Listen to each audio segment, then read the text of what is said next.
Hey everybody, welcome to A Bossable Coin. Hello. Is this the ASMR episode? This is the ASMR episode. Fuck yeah. We're going to land somewhere between ASMR and NPR. We're going to be ASM NPR. It's going to be incredible. Publicly funded whisper videos. To my left, from deep in the west spleen of Texas, the 15-minute anime enforcer, Rocky Hardy. Hey, what up, guys? Actually, I have a funny story. I was going to lose my spleen when I was 14, but it turns out Big Healthcare decided I could keep it, so I'm very thankful for my spleen. Shouts to you, spleen. Thank you for filtering my blood. And shout-outs to Big Healthcare. What's going on? I'm very confused. And also, somewhere in America's Midwest, anime enthusiast and general loud person, Tegan Somerset. Hi, everybody. Since this is the ASMR episode, I'm going to be Hi, quiet Tegan. How are you? for a whole 10 minutes. Yeah, we're about to get we're knitting cozies for, like, toasters and shit. It's going to be incredible. I want to let everyone know that we are going to get real loud here in a minute. Japanese wrestling is Like, so real soon. We have some shit to talk about. Yeah, that's right. This week. It's going to be like wrestling video Well, loud. no. There's I really hope that we reach the levels of hype that are Spanish soccer commentators. Or at the very least, like, Japanese wrestling videos, but it's going to get real loud. Japanese wrestling is called sumo. Or do you mean the fun wrestling, not the actual? Yeah, New Japanese Japan wrestling? Pro. Yeah. Okay. You know, like when Kenny Omega does that 6'6" shit. It's real good. I don't know what you're talking about. Tegan, we need to talk about wrestling, but not today. We're not going to do that. We got things to talk about. There's a goon on YouTube who apparently has caused an international incident. God damn it. Fuck. He has. Join us on the quick journey through Logan Paul Guide and DX Japan Side Story Plus. Oh, no. Where Logan Paul has made a fool of himself and, by extension, at least in the perception of Japan, the American people, by showing up and acting a fool and making a mess in some of Japan's both civic life and some of its most sacred landmarks. Tegan, do you want to do this before I start screaming at people in my microphone?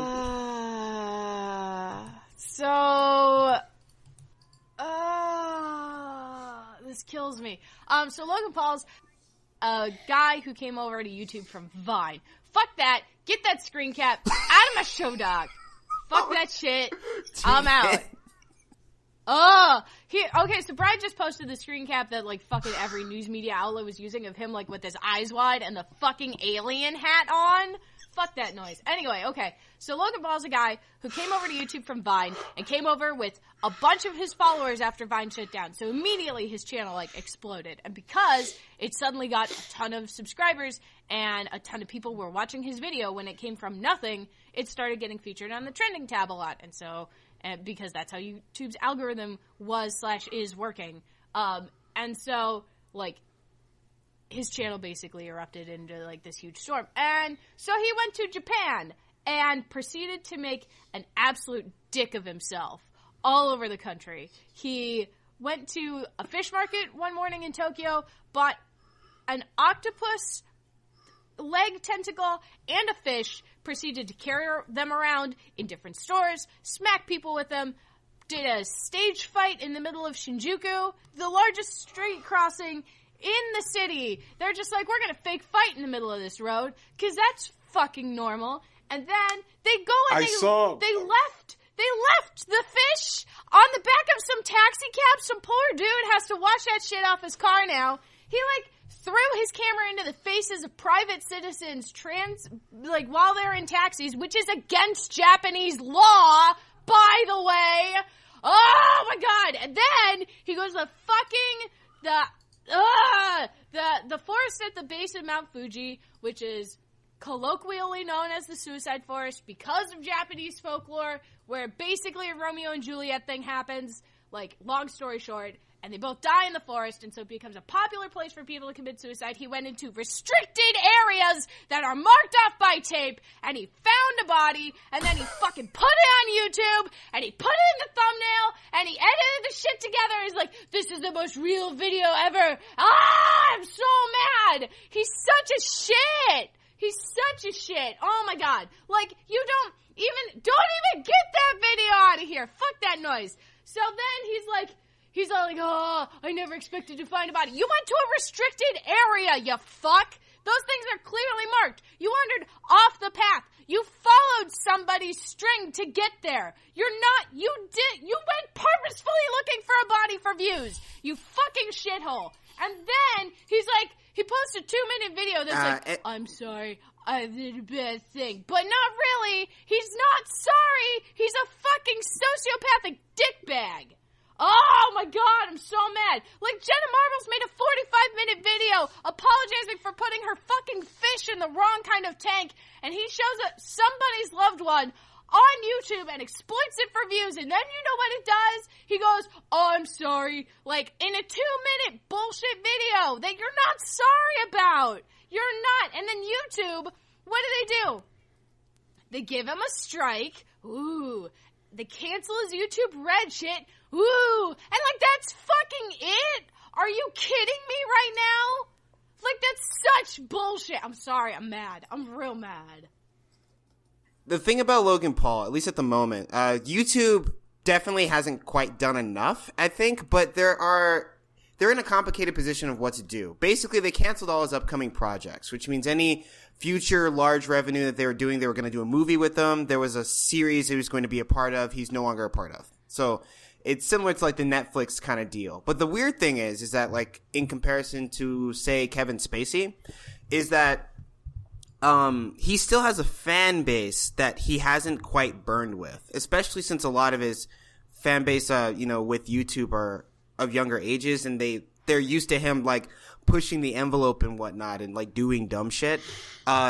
Even though Logan Paul is no longer on YouTube, like he's been kicked off the platform basically. He hasn't though. He's not vlogging. And then his dad comes out and announces, yeah, he's going to be vlogging again. Cause like, you can't make the thing is that his fan base is basically going to follow him wherever he goes. Mad. Like, I'd be interested to see him actually try to jump platforms to see how well that will go. But the fact of the matter is that over the course of this fiasco, his follower count has gone up. And even though he's not able to monetize his videos currently, whenever he does, he's still going to get an increase because of this incident. And short of kicking him off the platform altogether, like just deleting his channel and like throwing out all his videos, it's unclear how punitive YouTube can actually be. Personally, I think he should lose his channel and all his videos should be thrown off the platform. But again, that's me, being angry. I don't know what the just solution to this is. There have been times where I know that we have talked on this show before, and I can't remember, and maybe y'all can help me remember whether or not this was actually something that was on Impossible Coin, or if it was Impossible Coin After Hours, where we talked about like the weird way the sorting algorithm on YouTube like tries to actively seek what YouTube believes to be more extreme content for its autoplay algorithm, that like if you're watching something, it'll then try and like sort you something that it believes is like a more exaggerated version of what you just watched. Like if you watch a video of an asshole in a 5-foot deep ball pit, it'll then go find you a video of an asshole in an 8-foot deep ball pit, and so on. And that like that's part of like what has made Logan Paul successful, is an understanding of the way like YouTube's sorting algorithm works. And I kind of feel like Logan Paul is a really great example of why just algorithmic curation no longer works for YouTube, like flat out, period. Because the reason that shit like what he makes gets rewarded is because people like Logan Paul know that they are being rewarded by posting videos of like dead bodies in forests, because they know that the algorithm is going to read that as extreme content and then surface it rapidly. The reason it got surfaced rapidly was actually because of the way the trending tab specifically works, where if something is being mentioned in the media, it finds instances of that on the platform and pulls it up. So, like, if Donald Trump's featured in the Yep. like, if there's a particular, like, news clip that's been referenced by a bunch of news outlets, that's the clip that they're showing on the trending tab.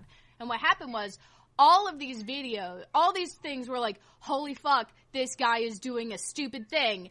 And, like, Huffington Post, CNN, New York Times, NPR, like, everyone, Fox in front, like, everybody was talking about it. Everybody was talking about it. All Variety, like, all the news things were talking about it. So I went, oh, this must be hot content. And so it pulled it to the top of the trending tab. Mm-hmm. So it was the first thing you'd frickin' see. Because that's what everyone was talking about.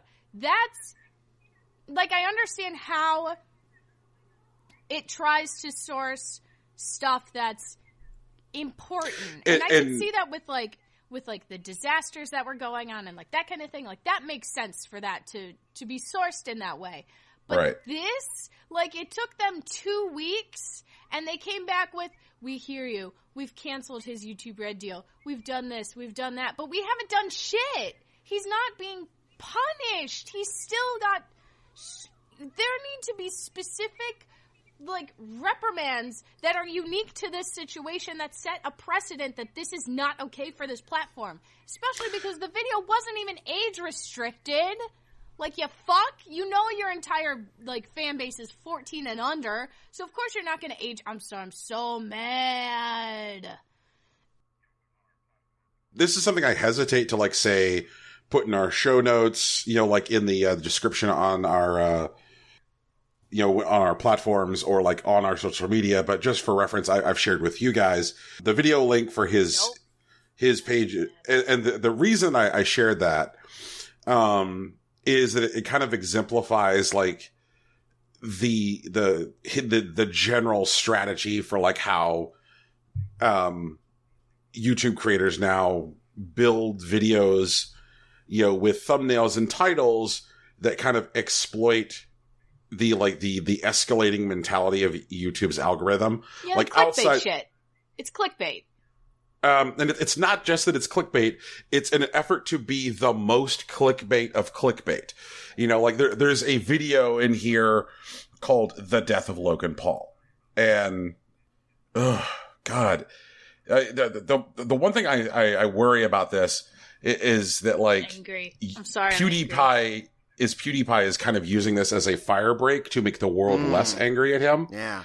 And it seems to be working some, which I don't think anybody anticipated that byproduct. Is that, like, you know, PewDiePie is out there, like, talking about and being a dick. Still being super problematic and bad for PewDiePie. You need your own. I'm so mad. There's so many things. What PewDiePie is saying is that he's like, hey, bros, you know, like while I said an N-word on a stream, Logan Paul went to Japan and was disrespectful to the Japanese people to their face. Not just disrespectful to the point that the fucking police want to talk to him, you shit! Gah! Ah! Right.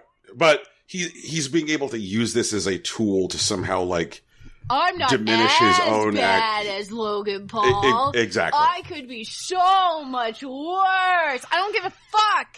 God, you're both problematic. Get off my platform. Ah! Well, all we got to do is figure out a way to get kids to stop watching their YouTube videos. I don't really know how to do that.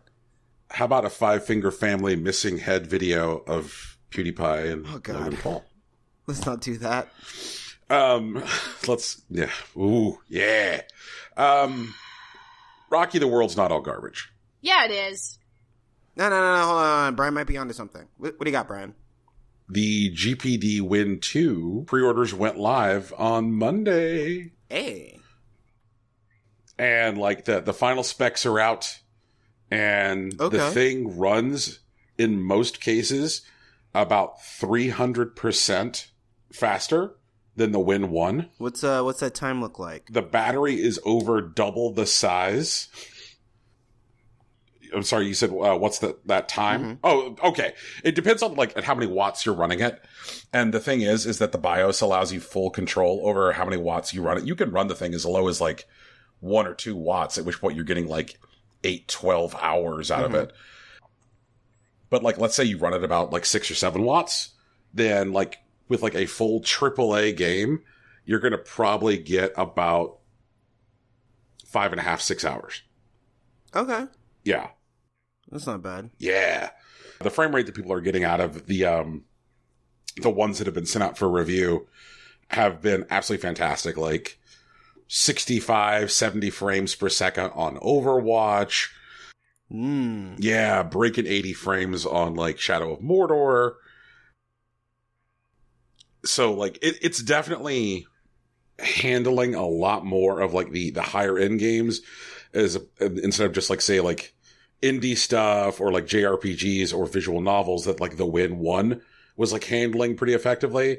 So like the Win 2 seems to capitalize on the dream of I'm now going to take PC gaming in my pocket.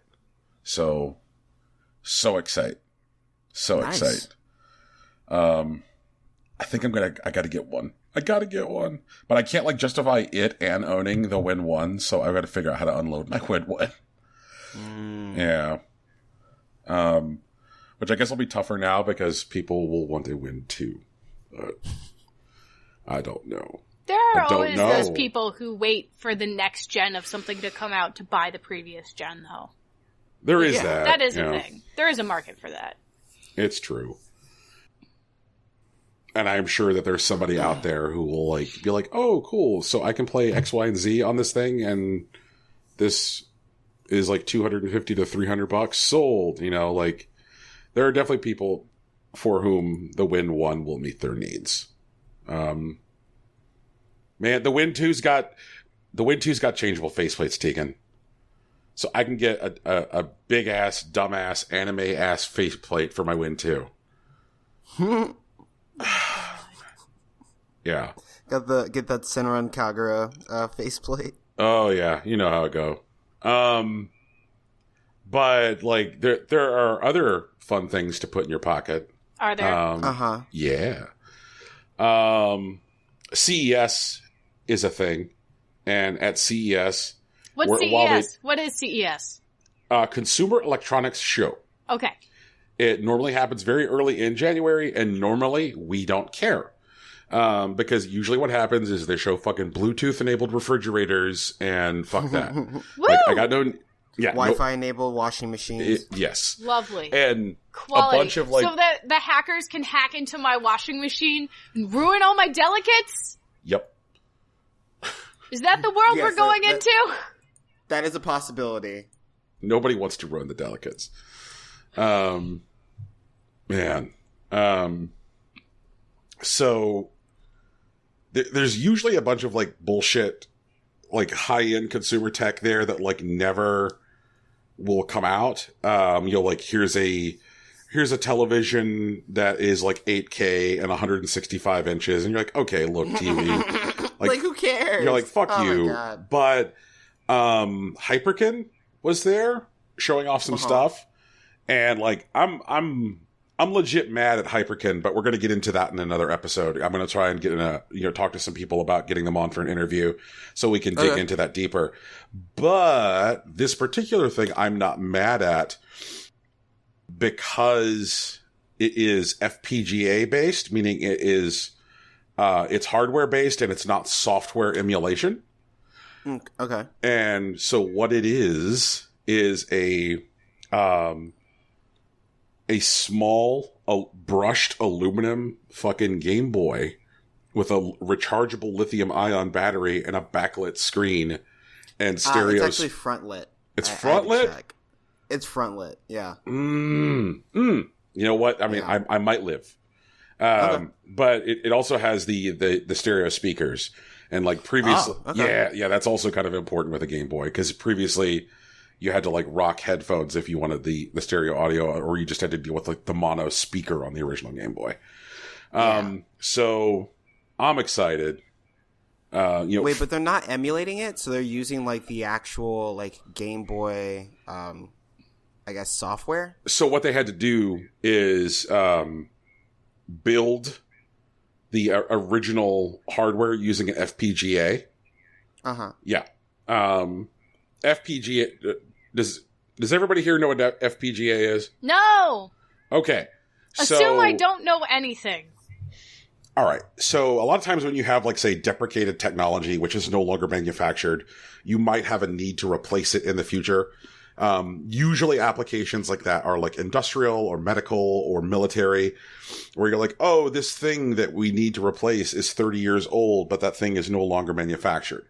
So, they started to create these things called FPGAs, which are hardware, which can be designed to, be taught to behave like another piece of hardware. It's like, that's right. Yeah. And so, like, generally the applications for FPGA are, like, much more, like, industrial. Like, oh, okay, we need to control this fucking missile launcher because the original missile launcher is 40 years old and no longer made. But some gaming enthusiasts out there who are trying to create the most real experiences for, like, say, deprecated consoles are like, oh, so we could make FPGA versions of consoles that are no longer manufactured. So it's like true hardware. So this is an FPGA Game Boy. Very, very excited. Does that mean I can use my original Game Boy cartridges with it? Yes, it does. Ooh. Yep. Although I will have to replace the batteries, probably. Ultimately, yeah. In the cartridges, yeah. Like silver, changing batteries in Game Boy cartridges is not that bad, though. There are definitely cartridges where it's a lot worse. Oh, yeah. I've done it before.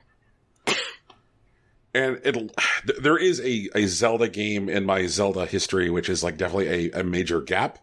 And being able to have a cool Game Boy would give me an excuse to, I guess, fill in that gap. Wait, which one is it? Link's Awakening. See, okay, so hold on. So some of you guys might not know this. We met on a different podcast years ago, I think. And one of the games that we played for that podcast, Super Family Complet, was Legend of Zelda Link's Awakening. Oh, Brian wasn't with us yet. No, he wasn't. Brian, yeah, he didn't play Link's Awakening with us that month. No, he didn't. And I hear a lot of people out there. There are a lot of people out there who I respect who passionately argue that the best game in the series is Link's Awakening. And that has always made me curious. And I came to Game Boy, I'd say like halfway through its life cycle, which was kind of a dark time for Game Boy. There was like a lot of bullshit coming out then, like Ren and Stimpy games. Yeah. So it was like after the first wave of good stuff, but before Pokemon. So like the dark time for the original Game Boy. So like I'm looking forward to this because it'll give me a chance to like kind of like dig into some Game Boy classics. Okay. Yeah. Link's Awakening actually falls firmly in like the weird Zelda camp as far as like tone. But like it's solid. It's a solid 2.5D. Like it's a good game. Like it holds up. I played it a couple years ago and I had a good time like just running through it. Apparently I scandalized Tegan.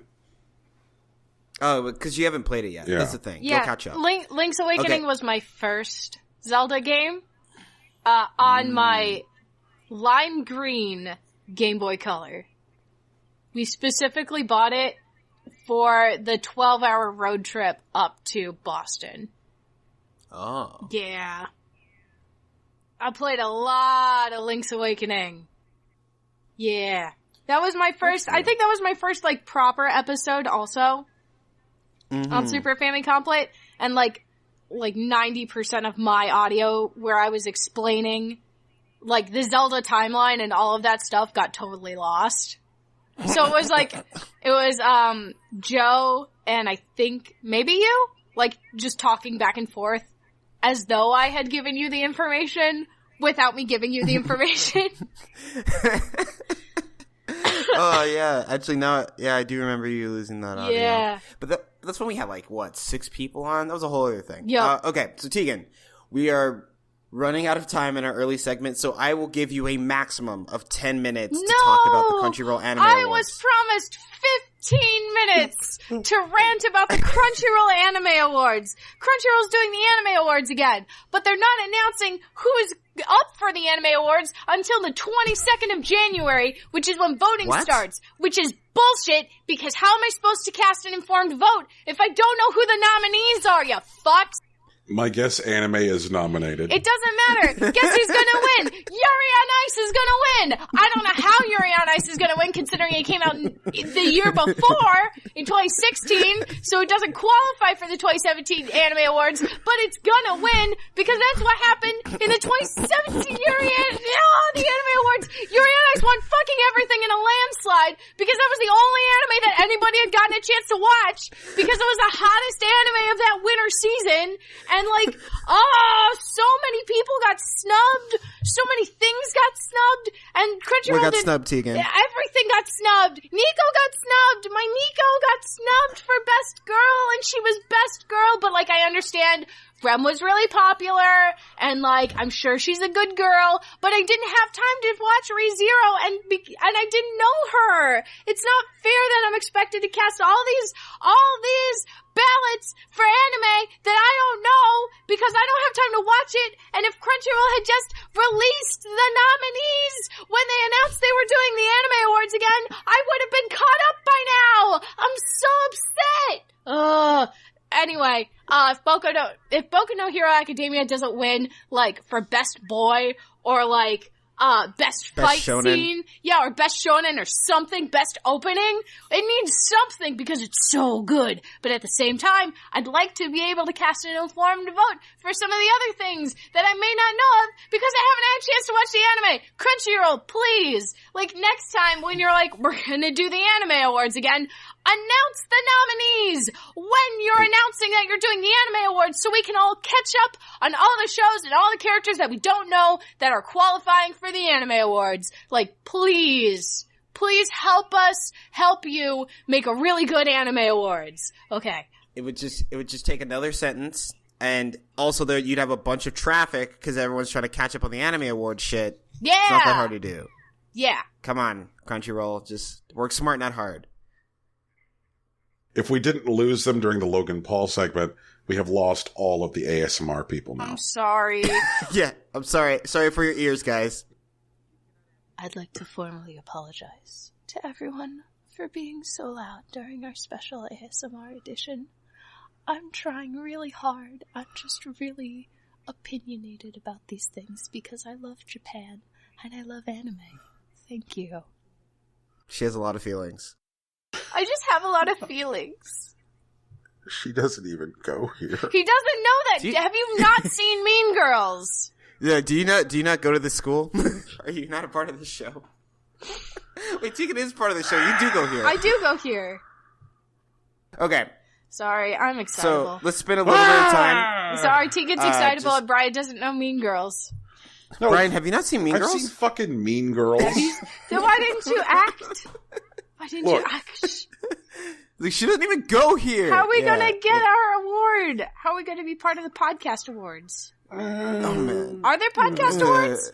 Of course there's podcasts. There's like a million of them. Oh. You think that people who don't record themselves in their basements don't create opportunities to congratulate themselves for it? Of course there's... Damn, it's like that, Brian. I don't think any of us are in our basement. This is a basement-free zone. Yeah, I can't afford a basement. Yeah. That's not where I'm at. My house didn't come with a basement. Basically, fuck basements. Basements are the worst. Except for the one in, okay, wait. The basement in that 70s show seemed pretty choice. Okay, fair. Oh, I don't know if we should mention that. But it does have that show. Scientology rapist in it. Yeah. Yeah, okay. Yeah. That's fair. In other news, my home is in the middle of a winter storm. So I didn't get to go see my comedian show last night because he couldn't fly in because there were no flights in.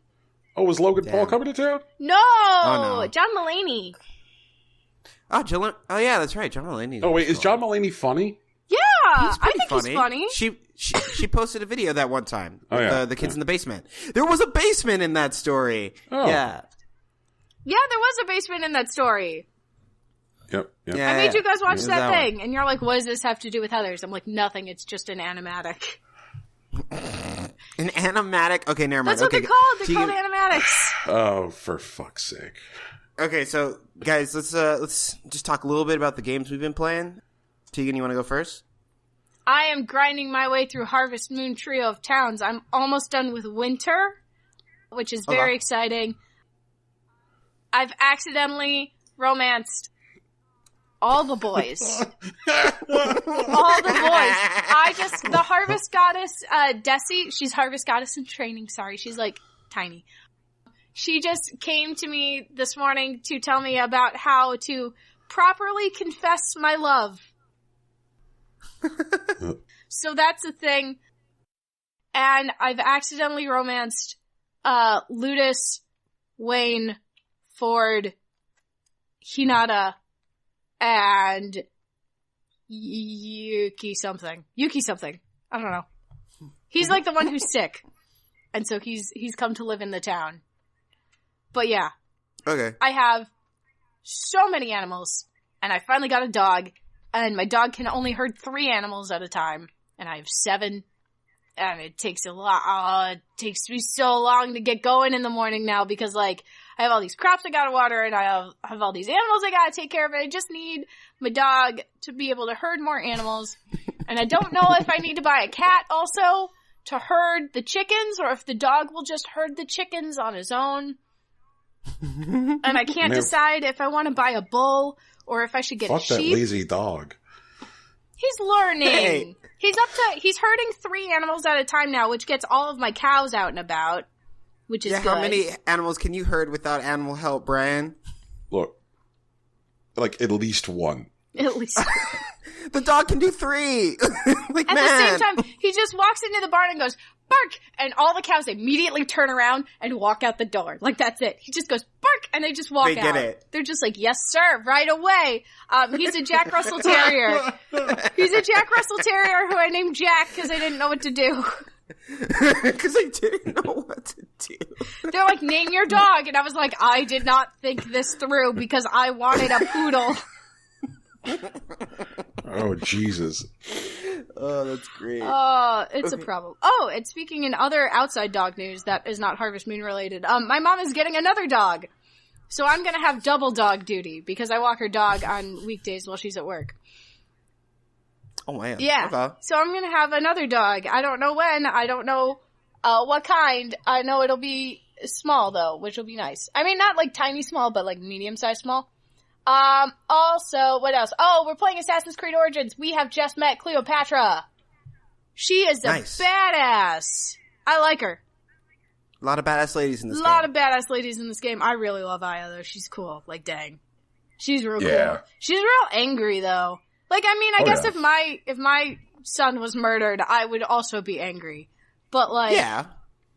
She's real angry. Like, I mean, her son got murdered, Tegan. Yeah, I know. But, like, I can see, like, why it's going to go the way it's going to go. I also have not yet, we're setting up the PlayStation, tomorrow afternoon for me to play. So I'm excited. And I think, I'm gonna start off with a game that I just picked up the other day, Digimon Story Cyber Sleuth, because anime is trash and so am I.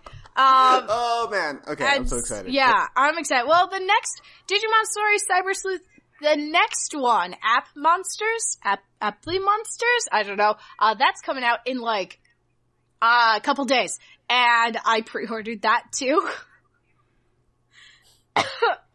So my backlog of shame is already exceptionally shameful. And I still have to get like more than 10 hours into Xenoblade, and I have to start Nier Automata, and we have to play Splatoon 2, Today, I broke the timeline. It's Saturday, guys. But you're hearing this on Wednesday. With Rocky, so that we can bring glory to Team Action. So. Yeah. I actually have been prepping for Splatoon 2. Yeah. And I've been getting my dually tech up again. It feels good. And I've been like getting really hype. I realize now, I don't think I've played a lot of competitive games since like last summer. Like I was just like hanging out, like I would play my my story-based games and like I'd rock through them. I'd have a good time, but like I'm jumping out of my off my couch, like looking at the screen. I was like, oh man, there's no way we won. And then it's like 0.3% we win. And it's like and I'm just like screaming. My neighbors. And then you me. run like, around with your arms in the air. Yeah, like just flailing. Like it's great. Did you see the Splatoon 2 Joy-Cons are now available for purchase?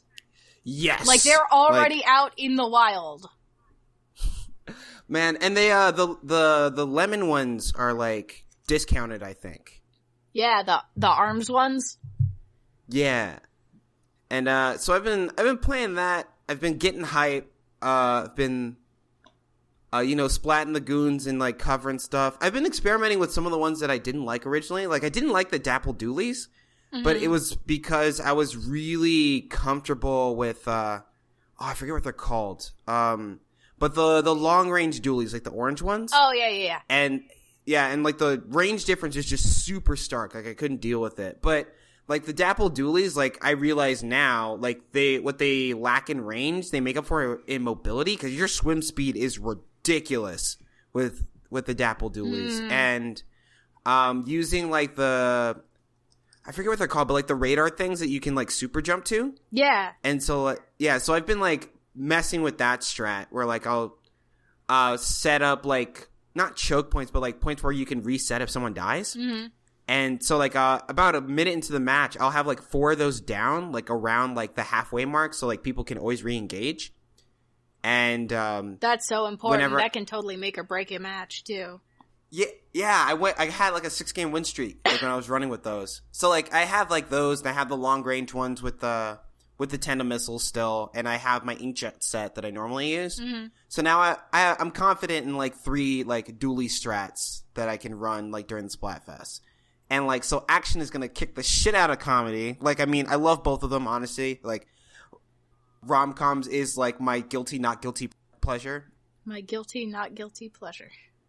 Yes. But action films are also a lot of fun, and I have a lot of great memories with them. But since we're Team Action this weekend, like comedy's just gonna have to take that L. That's where we're at. That's what's gonna happen. I'm excited for the Squid Squad to get together, get the gang back together. I've been playing a bit of like Persona 5, like just working through like a casual like second playthrough. Like, well, it's not gonna be casual. Like I'm still gonna use a guide, but I'm actually gonna try to platinum it this time. Oh, okay. Oh, damn. And, yeah, and I'm playing on Merciless. So like I'm being really careful like in all of my my dungeon crawling, but I'm also like making sure to kill everything at least twice just for the EXP. So it's going to be a time. I'm excited.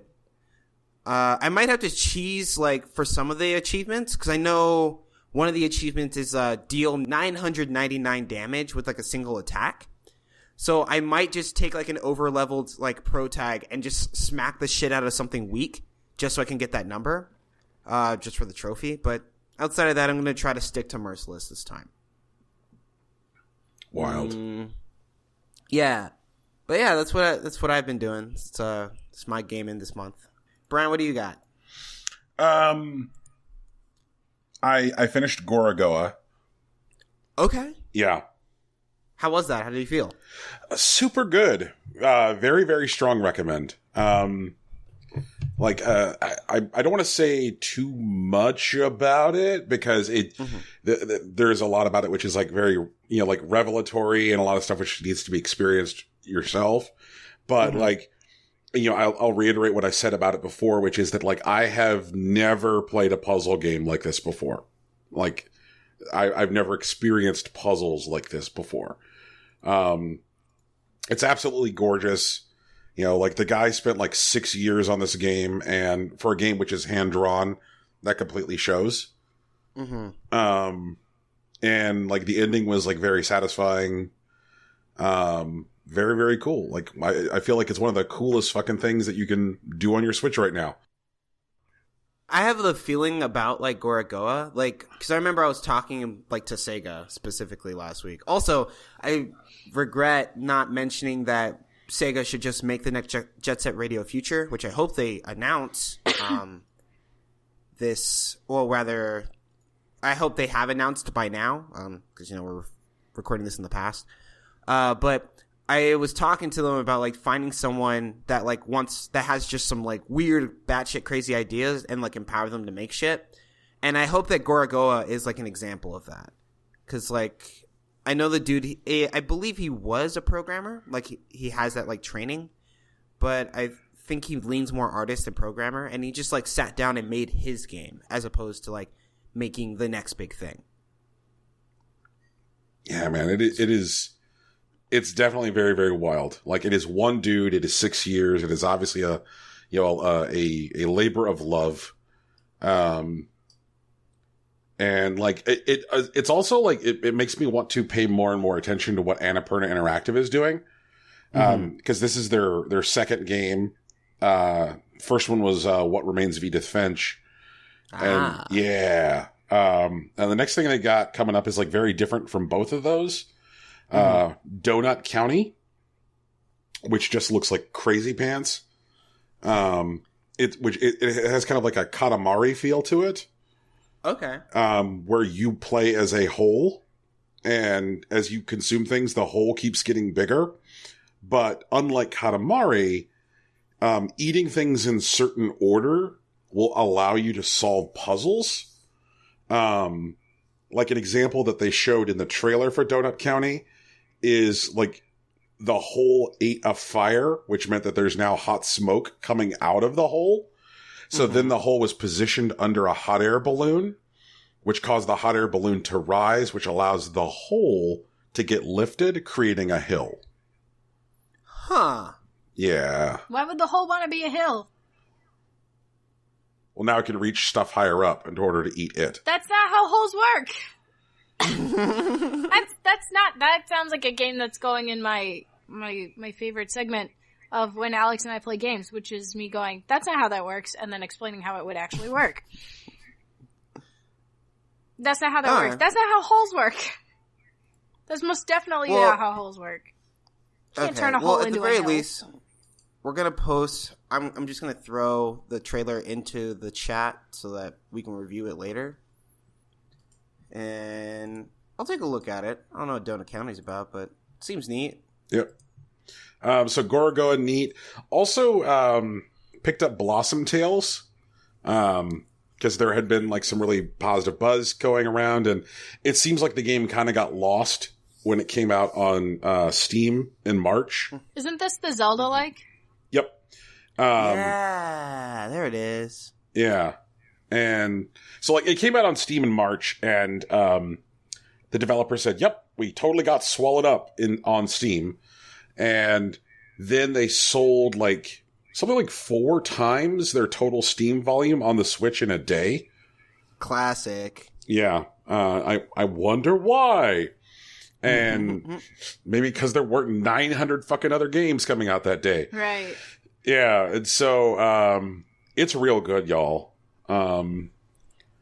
Like there's a lot of that like very, very satisfying, like looking at a 2D space and then like aha moments with like the puzzle solving in the dungeons. Like one of the earliest kind of puzzles it exposes you to is like you'll enter a room, and in order for like the locked door on the other side of the room to pop open, you have to step on each tile of the floor once without ever stepping on it twice. So figuring out how to navigate the room to accomplish that, because there'll be like, you know, barriers or things in your way around the room. So you're like, okay, so how do I navigate myself around these barriers to ensure that everything is touched once but not twice? That sounds like a Zelda puzzle.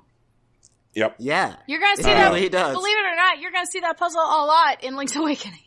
Yeah, actually. I'm really good at that puzzle.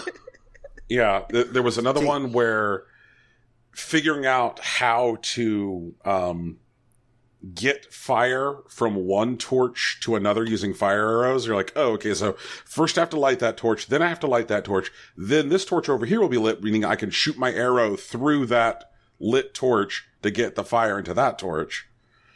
And then that torch being lit will activate the door being open. So, like, figuring out, like, order of, like, torch lighting, that kind of thing. The whole game is framed as a grandpa telling a story to his granddaughter. Yeah, that's why I remember this game. There we go. And so, like, at the very beginning of the game,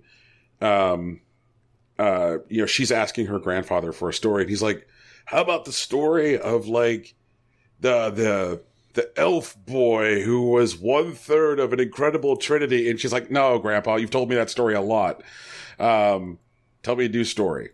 And so he, like, starts to, like, tell her a story featuring a young girl. And you're like, oh, okay. So, like, he tells you the story of The Legend of Zelda, just changes the genders.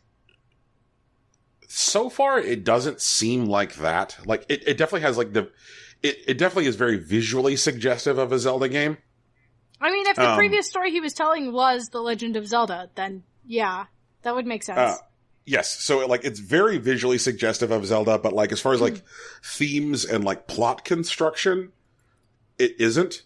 So, like, I like the feeling of, like, there's definitely a very strong sense of familiarity, because, like, when you see a tree, you're like, that tree almost seems familiar, or you cut down a, bush or grass, you're like, this bush and grass almost seem familiar. But, like, it's not like there's a princess and a dude, like, you know what I mean? Like, you're not finding, like, story analogs for Zelda or Ganon or whatever. Which is nice. So there's that sense of, like, comfortable familiarity in the way it looks. There's also, like, certain, like, play, quality of life things that I enjoy. Like, I like the arrows not being tied to inventory and instead being tied to, like, your magic meter. And your magic meter is a cooldown. So, like, fire arrows, and then once the meter cools down and fills back up, you can fire more arrows. Okay. Same thing with bombs. And that got me thinking about how, like, the way bombs work in Breath of the Wild versus the way they work in previous Zeldas, where instead of being, like, active inventory item, it's a thing that happens on your Sheikah slate. And I got to think about, like, when this game came out in March, and I'm like, oh, cool. Like, so this is kind of like a great minds think alike, because obviously this game has been in development for a couple of years. So somebody getting the idea of, like, taking basic inventory items and, like, tying them to cooldown meters allows for you to more frequently use them in, like, puzzle solving. Which I dig. One of the earliest things that happens in the game as you're, like, exploring is, like, when you're on your way to, like, the first real dungeon, like, after the training dungeon, the grandpa in the narration says to his granddaughter, like, and and the whole area was swarming with, and then it, like, presents you a choice, golems or archers, which kind of, like, dictates, like, what kind of enemy is going to be common and swarming in the area, which I think, like, will add, like, a little tone of, like, replayability depending on how deep you're, like, are into this thing. Because you're like, oh, well, now I'd like to see it with, like, if the place was, like, swarming with archers. Which I also think is kind of neat. Lots of side quests, lots of, like, collectibles. It's fun. And it's a real good fit for the Switch. It's a game that, like, is, says, like, please play me on handheld. Like, it has that, flavor to it. And speaking of things that I think would be terrible in handheld, I've been playing a lot of Xenoblade Chronicles 2. Because holy shit, there's so much text on screen, I can't even picture fucking dealing with that in handheld. Tegan, have you tried to fuck with that in handheld at all? Not really, no. Yeah. I haven't gotten really a lot of time to fuck around with anything. Except apparently Harvest Moon. So I got off of, in Xenoblade Chronicles 2. I'm still digging it. It's still silly. Like it. I kind of like the sincerity of the characters. They're basically running around being like, you know, like, friendship solves everything. We're great. And like, you fucking anime jerks. That's how anime works. Yeah. And so like, I love all these assholes running around like friendship solves everything. And, big silly thing just happened. Like we got off Gormott. We got our airship. I'm like, oh yeah, airship. And I'm like, this is going to be great. Because the game has enough stuff with like swimming through clouds and things to kind of give you a little bit of that like Skies of Arcadia Woody. What? Okay. What? There's a game called Skies of Arcadia. No, it gives you a what? A Woody. A boner. A what? An erection. I don't know if you know this, but I lack the parts to properly experience that sort of thing. Or maybe... No, I'm kidding. Okay. That's our not safe for work content for you right there. Yep. Man. All right. Everything remarked is explicit. Yeah, that's right. Sorry. Anyway. Welcome I've never heard it called a Woody.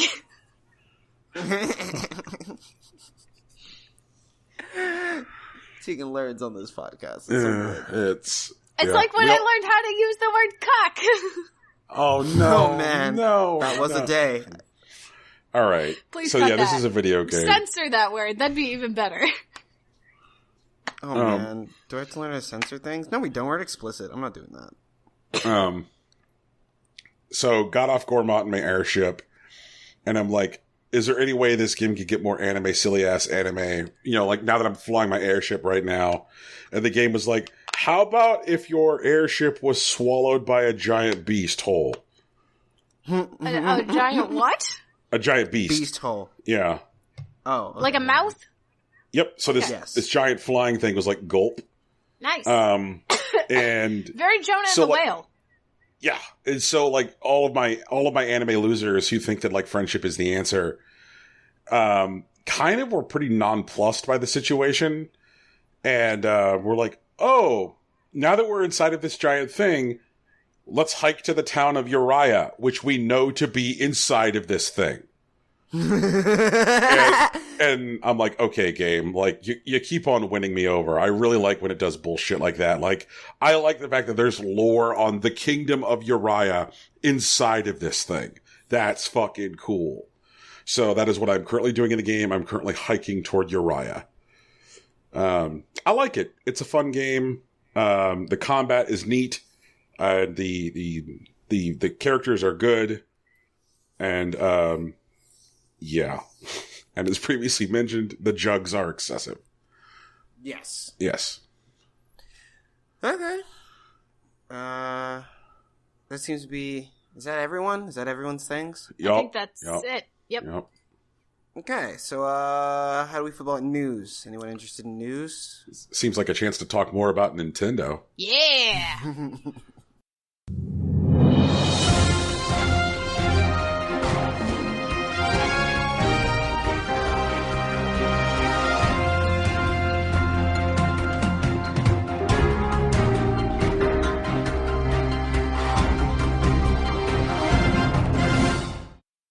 Okay, anyway, so news, here we go.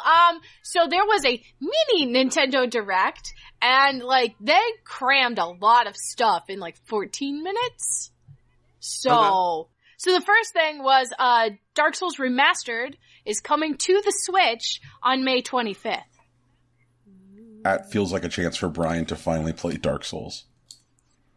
Yeah, I think that's their plan. But also, because... I don't know if anyone remembers, but the head developer on Dark Souls made a point when Dark Souls 2 was coming out to say that like that Nintendo consoles wouldn't be able to handle Dark Souls when they were talking about a port to the Wii U. Mm-hmm. And now we're like, surprise, surprise, we're putting the original Dark Souls on the Switch. And there has been some talk about it, especially like considering because the Switch is basically taking over the world. I mean, less so than PUBG, but, you know, neither here nor there. But they've been talking about whether this remaster is just going to be, you know, like a touch-up, or if they're actually going to make real like game improvements. And there was talk about it using like the Dark Souls 3 engine, and then there's I guess people refuting that. It's kind of messy at the moment. We got to see some actual gameplay, which hopefully we'll get at in our actual live big Nintendo Direct conspiracy theory. Thank you. You're welcome. Yeah, that's the thing. Do we want to dig into that theory now, so that way we can just accept that that's a thing that we either believe happen. or don't believe going to happen? No way, it's not. I think that's the opinion of most people is like, they've done this before, they'll do it again, you know? Yeah. Nintendo has a pattern of behavior whenever they label something a mini Nintendo Direct. Within 21 days, they have a Nintendo Direct proper. So there is a belief that they were trying to get smaller news out of the way beforehand. Some people think that they're going to take a little bit longer than usual this time, and they're going to drop it in March to kind of fall around the 1 year anniversary of the console itself. But the working theory is that like another Direct is forthcoming. Nintendo has put an empty slot where a Direct link goes on the Nintendo of Japan website.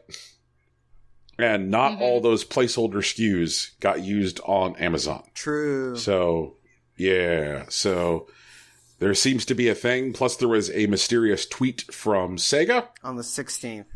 Which was a picture of the light bulb tweet. So yeah, there is a whole bunch of like Fast and Furious, use of the Sunny in Philadelphia conspiracy GIF going around. It's a regular business. But back to the shit that actually happened. Anyway, so Dark Souls Remastered on May 25th for Switch. Dark Souls Remastered, to be fair, is also coming out on PlayStation and Xbox. But the Switch is getting it. That's the important part. There is new DLC coming for Mario Odyssey. There's some new abilities, some new camera filters, and a new game, Luigi's Balloon World. Oh, it's gonna be fun, where you find Luigi, and then you can take a balloon, and you can hide it somewhere in the map. You have like 30 seconds or 60 seconds to hide it. 30. 30, yeah. You can play to find other people's hidden balloons, and the fastest times get you higher on the leaderboard. I really enjoy this because it's kind of what makes, or rather what made Super Mario Maker really interesting.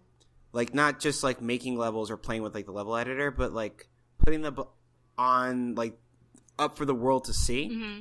And so like they're definitely going to be, the streamers, the speedrunners and whatnot that are going to try to find the best places to hide balloons and to try to discover like interesting places where other people have hidden their balloons. Mm-hmm. And so, like, I'm interested. That's going to be fun. Kirby Star Alliances, they showed more features and abilities and have released the date of March 16th to pick it up. And it's also broken the curse of Kirby being angry on American box art for games. Kirby's his normal, happy, adorable self. Man, I don't know about that release date, y'all. Okay, I believe that they're going to hit their release date. I guess what I mean is when I say like I don't know about that release date, y'all, is that like Kirby Star Allies is coming March 16th, but on March 20th is Sea of Thieves and Yakuza 6. On March 23rd is A Way Out and another game that we're going to talk about a little bit later, Detective Pikachu. And Ni no Kuni 2, March 27th, is Far Cry 5. I mean, I think Nintendo knows that right now Kirby is not one of their heavy hitters. So I think they're okay with that. But if you send it out there, you're sending it out to fucking die.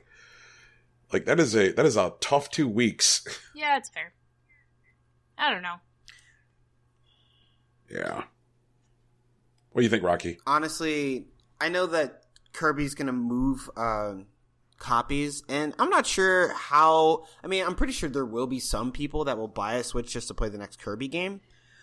But I don't think they're counting on it to be like the heavy hitter the way that they've counted on other games to do in March. So like that's why I'm not super concerned about it. Like I don't, because I know like they were betting the farm on like Zelda, and like it was a pretty safe bet. I don't think they're betting the farm on Kirby. So that's why I'm not super bothered about that release date. They're just like, this is a game we're putting out in March, as opposed to like, this is the game that everyone needs to buy. Like they're not, I don't think they're trying to make that sale. Yeah. And if they are trying to make that sale, then they definitely failed, and that's a bigger cause for concern. But I don't think that's what's happening. I don't think so either. I think the next direct, the like proper direct, is going to give us like the real meat of what they're pushing, you know? Let's see what else. So we also get Hyrule Warriors Definitive Edition announced, which is basically what they did with Mario Kart 8 Deluxe, where they're porting over Hyrule Warriors with all of the DLC from the Wii U version and the 3DS version. So you get all the DLC, and you will get Breath of the Wild costumes and weapons for Zelda and Link. Ooh, exciting. They managed to make Zelda's mom pants look fucking great in Hyrule Warriors. Her pants are great. Those pants are practical and comfortable. I'm not sure what the difference is right now, Brian. He just I will choose not to discuss the difference because it'll make me sound like a bad person. Her butt looks better. That's the one. Yeah, he thinks her butt looks better. It's true. Well, yeah, like it doesn't look like flat mom butt. She did not have flat mom butt in Breath of the Wild, my dude. Yeah, she definitely did not have flat mom butt. Okay, it's fine. It's cool. We're not gonna whatever. argue about Anyway, butt right now. Whatever. Also, yes, is that how you say that? YS8. Ease. Ease. Really?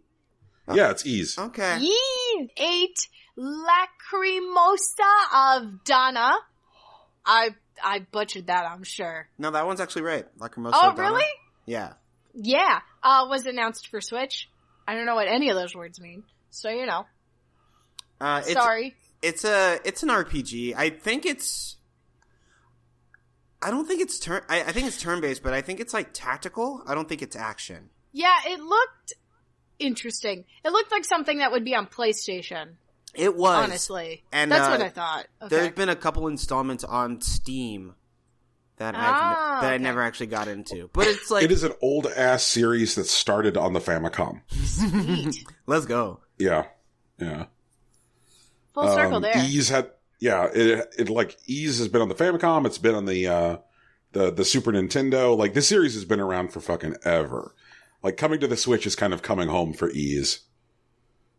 That's cool. Nice. Coming home from college, dropping a little bit of knowledge on us. Dropping out, working at the Chipotle, you know. Oh God! Just because you're coming home from college doesn't mean you're dropping out, Brian. Yeah. Look, they're just taking a year off. They're just thinking about like what they want to do. Well, it's just like The Graduate, man. Like it's fine. Like, well, actually, The Graduate wasn't fine. We're not going to talk about that. But like, they already graduated. It's like Tegan. It's taking a year off and then it's going to go get another degree. Go get the degree. Did you go work at Chipotle? No, I worked at a credit card company. Then you were fine. Let's not go work at Chipotle. Anyway, so we got Donkey Kong Tropical Freeze announced for the Switch. Woo! And you get a playable Funky Kong with a funky surfboard that allows him to basically like null spikes and stuff. He's super that'll busted. be out on May 4th.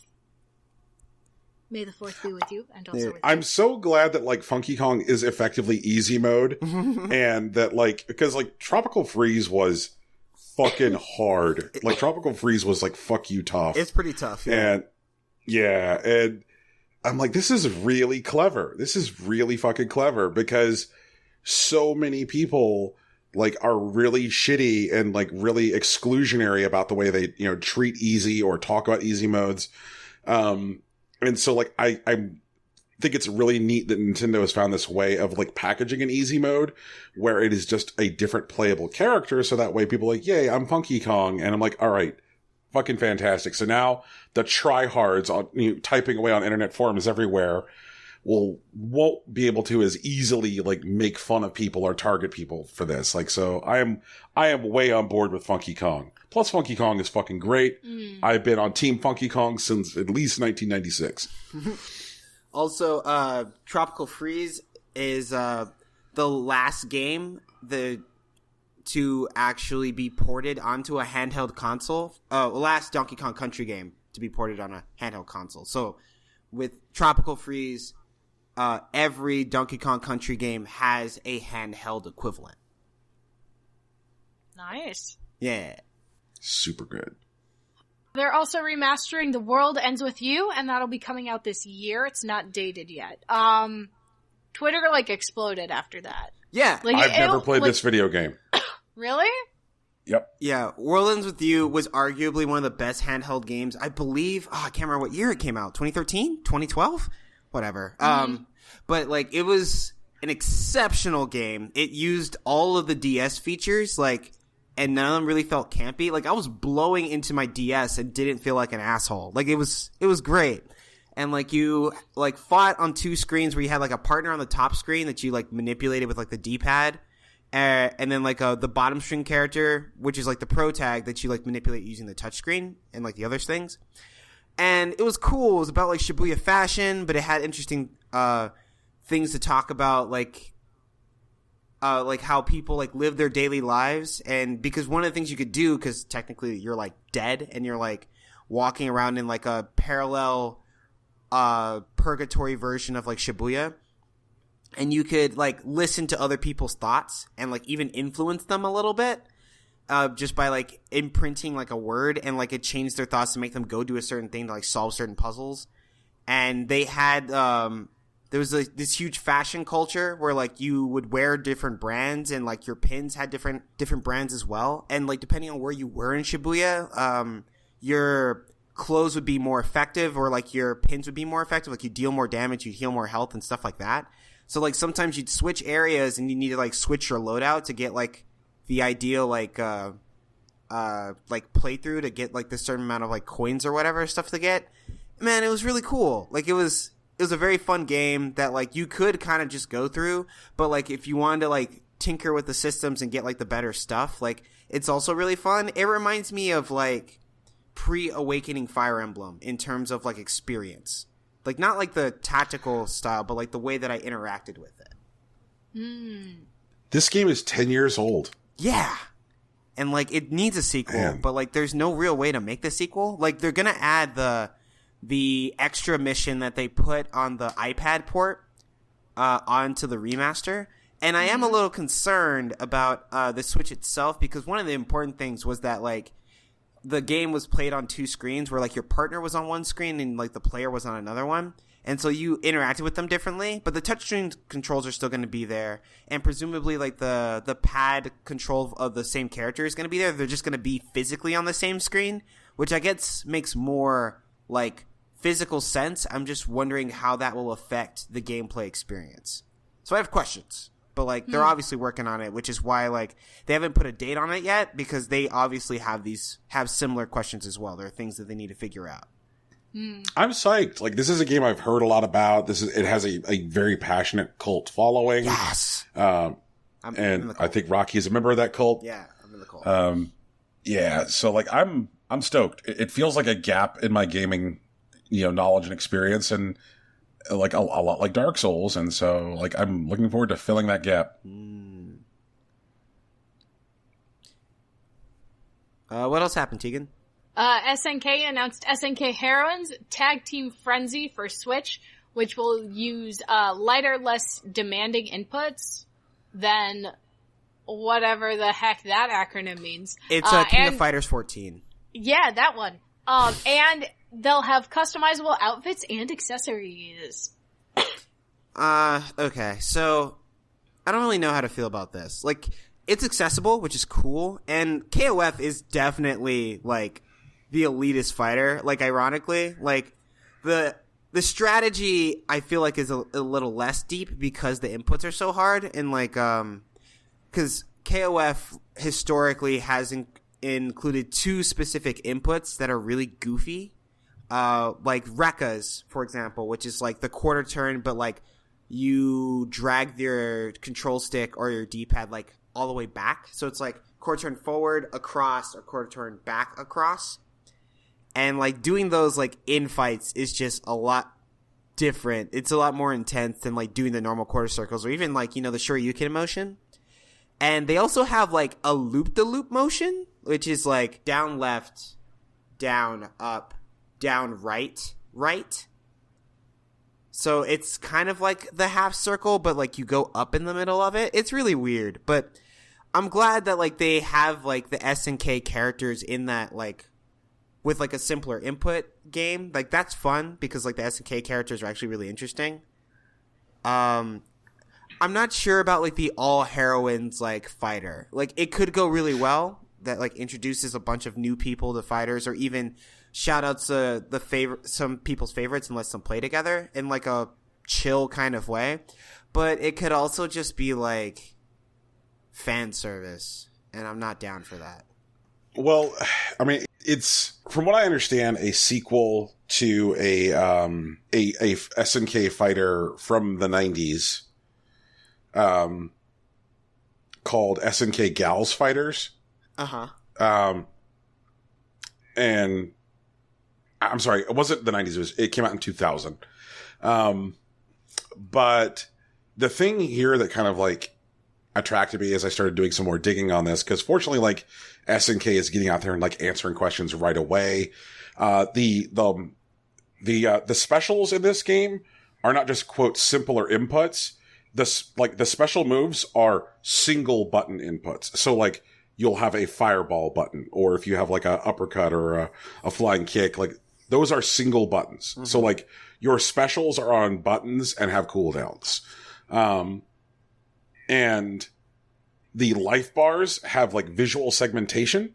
So that way, like, people who are, like, fighting game novices, because they're, like, a great example is, like, if somebody who doesn't know, like, absolutely anything about fighting games, like, say, sits down and, like, tries to play Street Fighter, they'll be like, why does, when I play as Zangief, he seemed to last longer than when I play as Cammy? You know, like, it's almost like he has more life, and not understanding that, in fact, Zangief actually does have more life, because, you know, traditional fighting games don't have any kind of, like, visual indicator as to variable life for characters. And so, like, Rising Thunder, and, oh shit, what's that Serlin Games one that just, like, came out and is in early access right now? Do you know what I'm talking about, Rocky? Vaguely. Fantasy Strike. Yeah, Fantasy Strike. Yeah, Fantasy Strike and Rising Thunder put visual, like, tick marks in the life bar to signify, like, variable health for characters. Mm-hmm. And this is doing that as well. And, like, it's not just enough in this new SNK game to, like, push the health down of your opponent. The thing that they require you to execute to, like, make sure that there's still a drive toward, like, skill increase is that, like, there is, like, a finisher that you have to accomplish. If you can't accomplish your finisher, then the person you're fighting against can, like, say, fight back and then do the finisher on you. Like, they could then push you back down to 0 because you failed to execute your finisher. Yeah, so, like, you're putting some, like, checks in there to prevent it just from people, like, spamming fireballs at each other. Yeah. So, like, it looks like this is actually, like, a legitimate interest in creating, like, an intro tier, like, fighting game for novices who are interested in the genre. Like, trying to create, like, a skill path with a lower entry gate.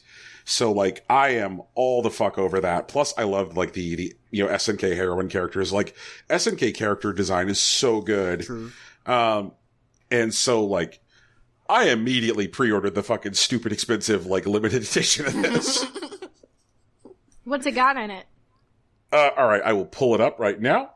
I will tell you everything which is important. I'm a sucker for a stupid, expensive limited edition, as evidenced by my Ni no Kuni 2 pre-order. God, I never played Ni no Kuni 1, but, like, here we go with the fucking $200 limited edition pack. Oh my god. Come at me. All right, yeah, there is a ton of shit in this box. All right. So, So in addition to your copy of SNK Heroines Tag Team Frenzy, also love excessively long fighting game titles, SNK Heroines Tag Team Frenzy, you also get deluxe hardcover art book. Art book looks real good. 2-disc original soundtrack, lapel pin, and sleeveless ladies t-shirt. Yeah, with some nice SNK art. It looks like a nice throwback SNK shirt. Workout towel, wristband, and then this fucking hat. And this hat is important. It's a Terry Bogard hat. Okay, that's dope. But instead of saying Fatal Fury on it, it says Fatal Cutie. Oh god, that's fucking dope. I need that hat. Oh my god, I'm not buying this game for a hat. Never mind, that's okay. I'll figure it out. I will figure it out. All right, so like, yeah, I'm like Rocky. It's a fucking hat that says Fatal Cutie on it. It's the best goddamn hat. That is godlike. Like that is legitimately amazing. Yeah. Yeah, and so like, I am all the fuck over this. And so I'm like, all right.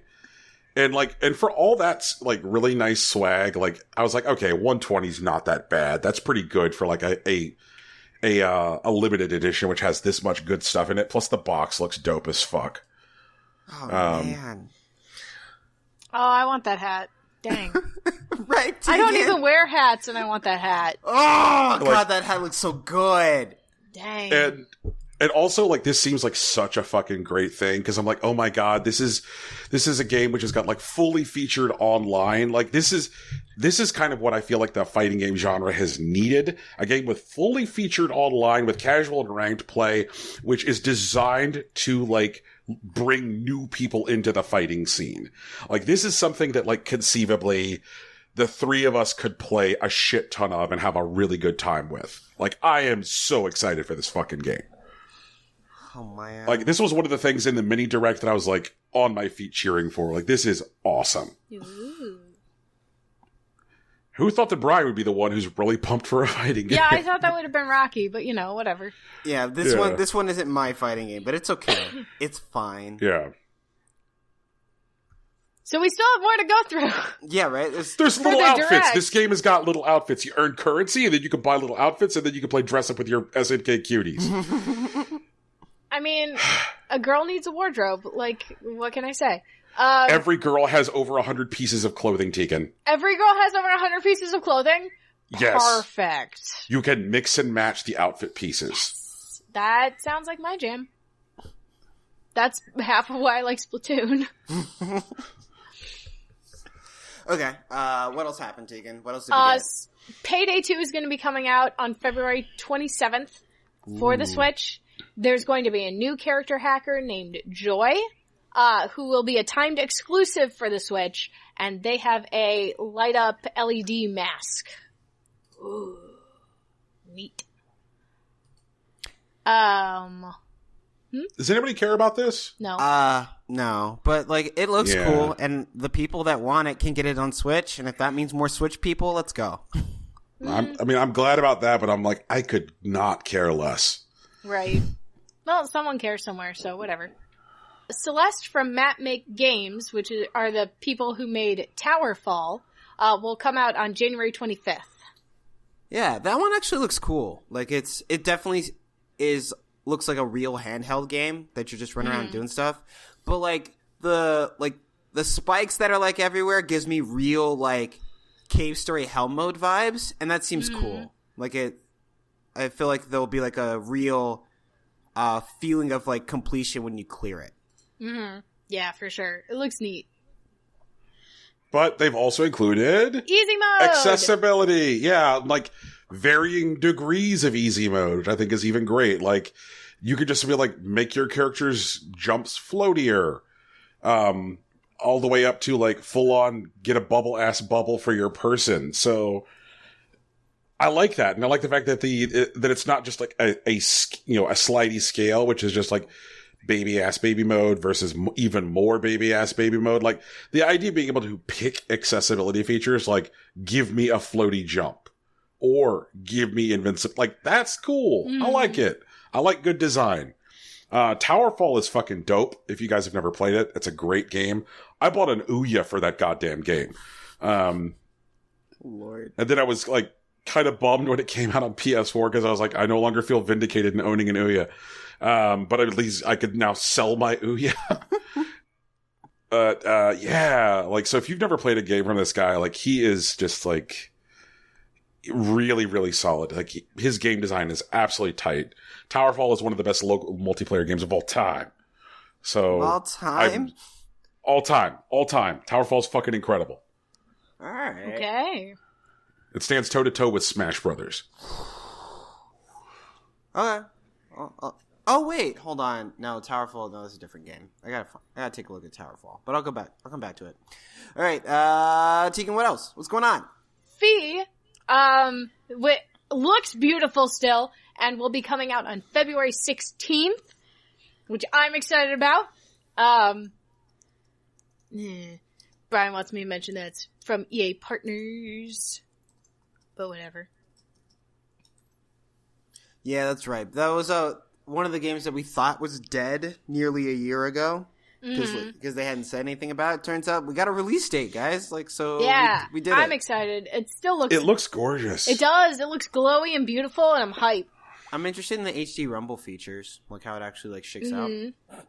Pun intended. Apparently, like, you can gain allies by like singing various songs to them, and each song has like a different rumble.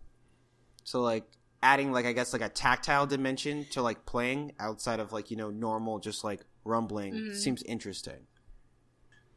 I'm on board. Donkey Kong will be coming to Mario Rabbids Kingdom Battle as part of a Donkey Kong themed story expansion for the game, which is part of the season pass. Hey. Is anybody here excited about this? I'm totally excited about this. Yeah, I'm a little bit excited, actually. After the intro, I'm a little bit excited. honestly, Yeah, like in the trailer, I saw that DK used like a banana boomerang, which was like wild. But if I don't get the coconut cannon from DK64, I will be upset. Yeah, I would like a coconut cannon. That would be sweet. That's what I And want. considering that they're so cheeky with all of the weapon descriptions in that game, Yeah. like, oh my god, I can't wait to read like a weapon description for coconut cannon. Like, if it says something like fires in spurts, but you already knew that, or something like that. Like, I'm so down. I almost wanted to say, you remember the coconut cannon, right? Yeah, this is that thing. Like, that's all it needs to say. or like coconut cannon. Enough said. You know, just like. I also love the fact that like fucking Rabbid Peach just throws him this look in that trailer, which just reminds me again Yep. how good the character work is in that It game. is so good. Oh god! If you picked up a Switch, if you got a Switch for Christmas, and you did not get Mario Rabbids Kingdom Battle, go get Mario Rabbids Kingdom Battle. Go do it right It's now. so good. It's so good. Rocky, have you cleared the campaign yet? I haven't cleared it yet. I've Okay. been sitting on this Bowser Jr. mecha nonsense. I'm gonna do it like some lazy Tuesday afternoon. Well, you're further than me then. Yeah. Wait, Tegan, you haven't cleared it? Mm-mm. Ah, okay. I haven't cleared World 2. What, Tegan? There's some shit going on. It's wild. Sorry, I've been Tegan, busy. True. You haven't seen the fucking Phantom Rabbit? No, I didn't see it until you sent it to us for consideration. Oh. It was so good, though. Oof. I haven't. I have too many games. I need to take some time off and just play some video games. Let's see what else. There's 2 new fighters for Pokken Tournament DX. Yeah.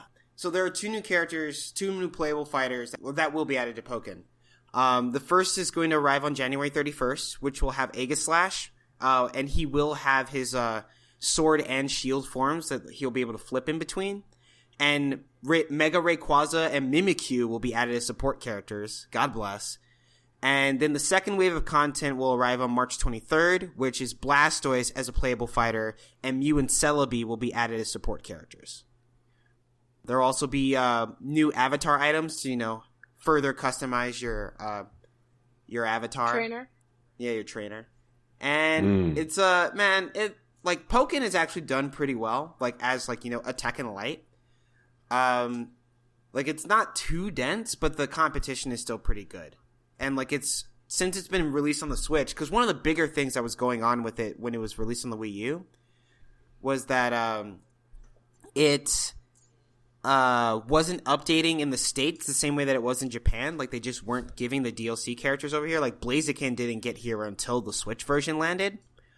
And also just what you needed to play with it as in terms of hardware, because like, you know, every other fighter you kind of just show up with your controller, plug in, you play, and you unplug. But for Pokken, you needed to have 2 Wii U's and 2 TVs to play Pokken, like versus. And it was just super cumbersome. And like now you just don't have to do that. Technically you can play split screen on the tiny screen if you want, but you can just use 2 controllers that are synced to the same Switch connected to the same TV, which is nice. Yeah, and like I mean, it is split screen, but like the stage itself is so small that like it's not like you're going to be like gaining information that you didn't already have. So that's allowed like the Pokken scene to like grow like nearly exponentially.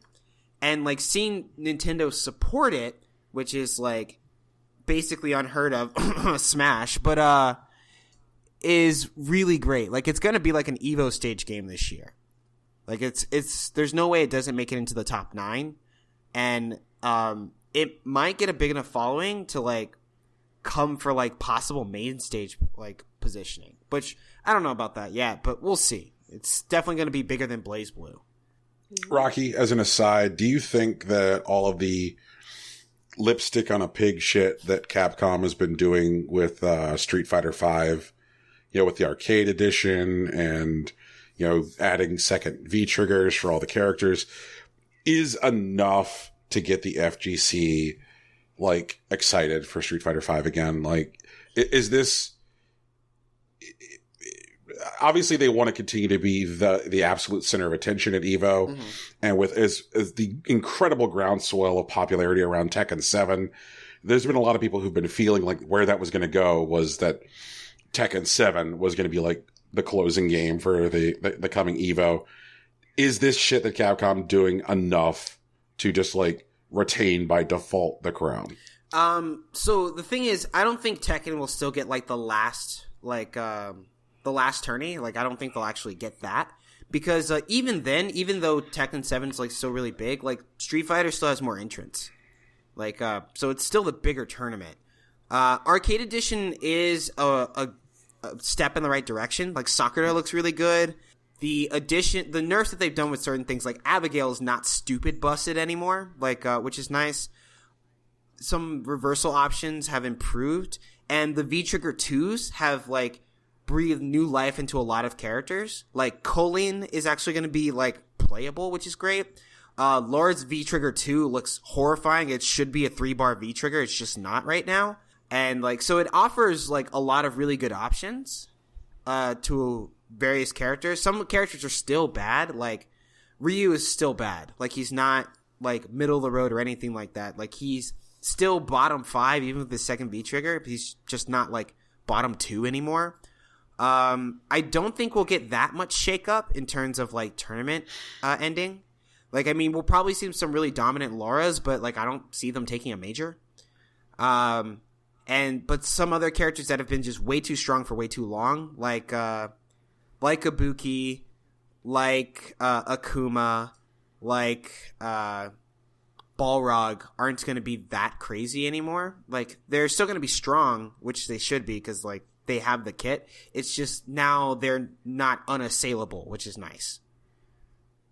But in the macro sense, I think Arcade Edition is a good step for the game. Like it doesn't make me feel like Street Fighter V is trash. But I don't think that's enough for it, or rather, I don't think the things that are going around it are enough to immediately dethrone it. But it's still in danger. Tekken 7 is still done really great things over the past year, and they're only continuing to grow. Things like Pokken are showing up. Bandai Namco is going to give everyone a run for their money with DBFZ. And I don't think we'll get to a point where, at least this year, that Street Fighter isn't the last tournament that they close the tournament with. But Tekken isn't going to be like, or rather Tekken's like final isn't going to be at 10 a.m. anymore, like along like Blaze Blue. Like it's definitely going to push past Infinite. It might be like second to last game or third to last game this year, at least at EVO, but I don't think it'll take that spot from Street Fighter right now because too many people play it. That's just it. And Tekken still has a really high bar of entry. Not just like Street Fighter, where Street Fighter is tough to get good at, like noticeably like proficient. Like it's really tough to just start because the 8-way movement is still a really big deal, and like juggling, mastering juggling is such a task in and of itself. Like it's not like you can sit around for an hour and like have like 2 or 3 juggles down. And, like, you need, like, 2 or 3 juggles to even, like, challenge anyone online. Because, like, if you land 2 hits and they hit the ground, like, if you breathe wrong, that game is probably over. And that's still the way that Tekken works. But Street Fighter, like, the combos aren't long enough to, like, end the game. At least not, like, 1 or 2. Like, after, like, some poking and whatnot, you can kill someone in 2 rotations. But that's different from, like, getting 0 death off of 1 really good juggle. So, I think Street Fighter should still be on its toes, but I don't think it's going to get knocked off the top spot just yet. Tekken, Pokken, Dragon Ball Z Fighters with a Z. Yeah. They're all trying to come for Street Fighter's lunch money, and Street Fighter is apparently the Wall Street Bank of fucking fighting games, and that it's too big to fail. Well, at the moment, it will fail if they don't wow the group, because like everyone else is continually getting wowed. It's like, actually, you know what it is? It's like trying to get someone to change to a different like brand of cigarettes. Like, you know how in the first episode of Mad Men, Don Draper is speaking to the one like waiter, asking him if he would consider switching to Lucky Strikes from his old golds, and he says, "No, like I've always smoked my old golds. I gotta have them." And it's like, well, how'd you start smoking them? Like they gave them to us in the war, and so he just got used to them. Like they're just so comfortable because Street Fighter is more or less the same, and like they need to do something especially egregious to get people to switch. And like that, while like Street Fighter 5 is like nowhere near the best like Street Fighter game, like if after 5 like plays out, if they get to like Ultra Edition and like nothing special happens, but like special things keep happening around the other things, like if Tekken 7, if DBFZ and even Pokken continue to have like the moments that like matter to players, and like Street Fighter just like gets people face rolled in a couple rotations, like the stands will still be there, but like their fringe communities, the people who are just there because Street Fighter is supposedly the game, will like start moving away. Rocky, Tegan, I've got a brilliant idea. Okay. All right. So we know that once we get together a little development money, we're going to become rich off of Hammelbang. Yeah. Of course. But God. I think that it's important that the 3 of us also conquer, with just a little bit of startup money, the FGC. Now, this one's trickier because we're going to need to get a license for this. But what do you think about this? Going Ham Mad Men Diamond Edition DX fighting game. Dude, that's a novelty game at best. There's no way. All right. You could use Pete Campbell's rifle. Okay. And like you could totally do a fatality on Lane Price. Oh man, why can't I remember his name? The guy that ended up with the eye patch near the end? Oh, Ken from who? You know what? Kenny Cosgrove. And that dude, Kenny Cosgrove, like tap dances on you like after you die. Oh my god! And that guy totally has fucking experience doing mocap for video games because he's the lead in LA Noire. Yeah. That's right. Kenny That's Cosgrove. right. God It's damn it. it's all fucking coming together. Like, and I want to make sure if you can like pick whether you're before or after Eye Patch Ken Cosgrove. It's a DLC. It's not a DLC costume, but it's an unlockable costume. It's a pre-order bonus. It's a fucking pre-order bonus. You get pre-Eye Patch Ken Cosgrove if you pre-order. And oh my god! And I totally need to play as like Duck. I need to be Duck who does the shitting in the office move. Oh no! Like it's just oh yes, it's gonna be incredible. It's gonna be fucking incredible. Like at least 8 different costumes for Peggy Olson. Yeah, at least. Like there's got to be like hidden pregnancy Peggy Olson. There has to be frustrated landlord Peggy Olson. Like oh my god, it's gonna be incredible. I don't think you can put hidden pregnancy Peggy Olson in a fighting game. That's a fair point. Just due to the risk of miscarriage and beating up a pregnant lady. I feel like that would be a lot of controversy. Well, Tegan, exactly. That's why we're putting it in. No. Tegan, No, Tegan's That's right like on this Logan. one, Brian. That's like Logan Paul levels of controversy. That's not what we Okay. want.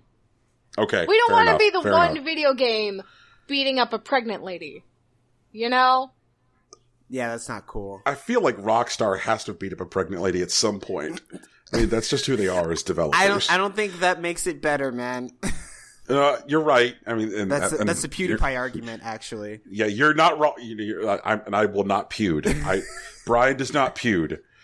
But yeah, that's right, guys. Fucking going ham. Mad Men Diamond DX fighting game. Okay, so Tegan, there's this other game. I don't think this came out in the Direct. What is this? So this came out like yesterday, like a day after the Direct. Okay. Detective Pikachu is going to be coming to the US in March, and it's getting a massive amiibo. And when I say massive, I mean it's like a 6-inch amiibo. But is he being voiced by Danny DeVito? Oh, I don't know. Is it? No, I have no idea. But there was a I have petition no for idea it. either.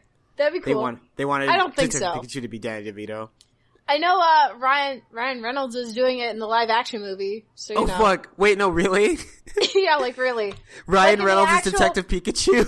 Yeah. Well, he's been cast in it. I'm pretty sure he's Pikachu. Oh my god! Oh my god! But yeah, that's an actual thing that's happening also. But yeah, 6-inch amiibo. It looks ridiculous. It's gonna be ridiculous. How much is it gonna cost? I don't know. Are you gonna pre-order it? I don't Probably. know. I might, just so I can have Ryan Reynolds sign it. Ryan Reynolds signs the Detective Pikachu. Oh my god! Please, Okay. this is my favorite role of yours. And he's just like, what? I feel like this game is going to do better than Kirby Star Allies. God, I hope Like, not. Man. I don't think so. I think people will be turned off by a talking Pikachu. But what if it's talking like Danny DeVito? I heard the voice. It's not a DeVito voice. Although, like, he does cuss in the trailer. Pikachu does cuss. What? Okay. What? Yeah. Is it? Have you guys watched the trailer What? yet? No, No. I haven't. He's a grizzled. It's I know he's fucking a- hot fire. It's incredible. I know he's a No, grizzled thank like Pikachu detective, but like he Yeah. curses. Like, the trailer opens with, like, some kid walking out, and he's just, like, talking to some, like, average Pikachu, and the Pikachu is like, Pika, Pika, look at me, I'm a fucking Pikachu. And then, like, then you hear, like, hey, what, kid, you thought that was me? Wow. And then, like, so they got him running around in, like, the Deerstalker cap, like Sherlock Holmes. And then, like, not like fucking 15 seconds later, they got Pikachu doing a Twin Peaks reference where Pikachu is sitting there with a cup of coffee and he's like, this is damn good coffee. And, like, I'm like, oh my god, this game's going It places. sounds like it's and your brand, Brian. You play that. You tell me Oh. how it is. I'm all the fuck over this. Like, my wife and I watched the trailer and we are so excited. I'm like, do we need to get 2 copies of this game? Because we're both going to need to play it day 1. I just, ooh, oh man. Okay, so that's all the Nintendo news. It took us like 3 Yeah. years. I'm super sorry, but There's a lot of it, yeah, to be there fair. really is. Okay. Also, there was a huge fighting game. Oh, yeah. Sidetrack. Yeah, I gotta fix that. I always talk like about fighting games for like 15 minutes. Jesus. You love fighting games, though. I really love fighting games. They're so good. Fighting games are great. Okay. But, speaking of competitive games, the Overwatch League actually started this past week. They launched, they did their first couple of games. A lot of the U.S. teams have been showing out. California is roasting fools, like both San Francisco and Los Angeles. Dallas Fuel, which is like former Team Envy, has been doing things, but, they haven't been doing as great since they lost to Seoul Dynasty, which is actually, like, the Dynasty. Also, naming your team Seoul Dynasty seems a little rude. I don't care if you're two-time world champs. Like, chill out. But that's not what we're talking about right now. So, with the Overwatch League, there have been new skins for every single character in the color schemes for each new Overwatch League team. So, the skins are all recolors, essentially, like showing team colors for each particular character. And the important thing that we want to note here is that these skins, the Overwatch League skins, don't come out of the standard loot boxes. Instead, you buy them with League tokens, which is a new in-game currency. Just for conversion, for the sake of conversion, 100 tokens you can get for about $5, but there are bundles, and they have bundles that are ranging from $100 to $2,500.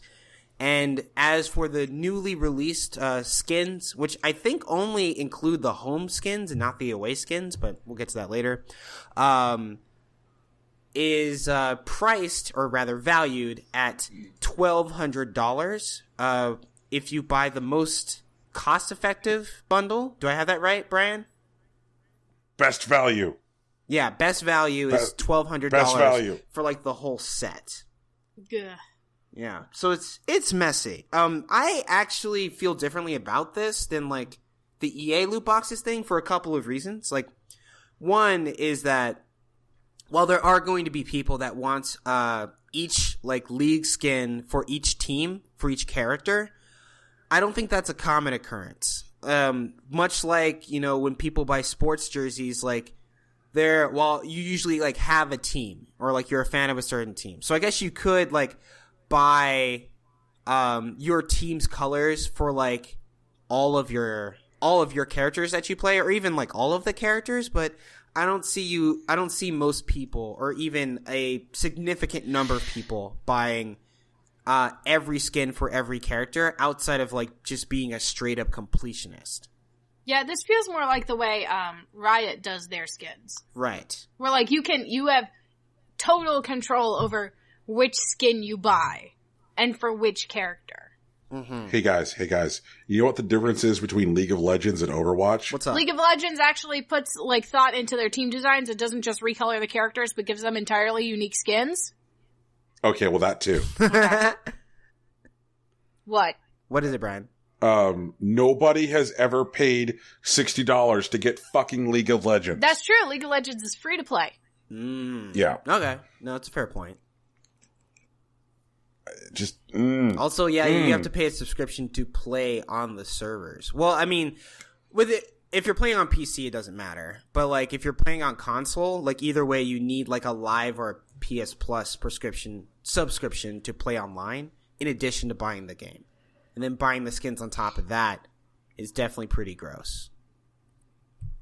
So I'll take that. That's a fair caveat. But yeah, I don't know. Like, personally, like, I've seen people who have really been gassing up the skins, and like some of them look cool. Like the Dallas Fuel, like Lucio skin looks pretty dope. But I'm just like I'm a slut for blue, so I can't do anything about that. But the rest of them, I don't know. Some of them look whack. I've really enjoyed some of the memes that have come about because of them already. Like, I believe it's the Florida Mayhem and Shanghai Dragons, which are both like red and yellow.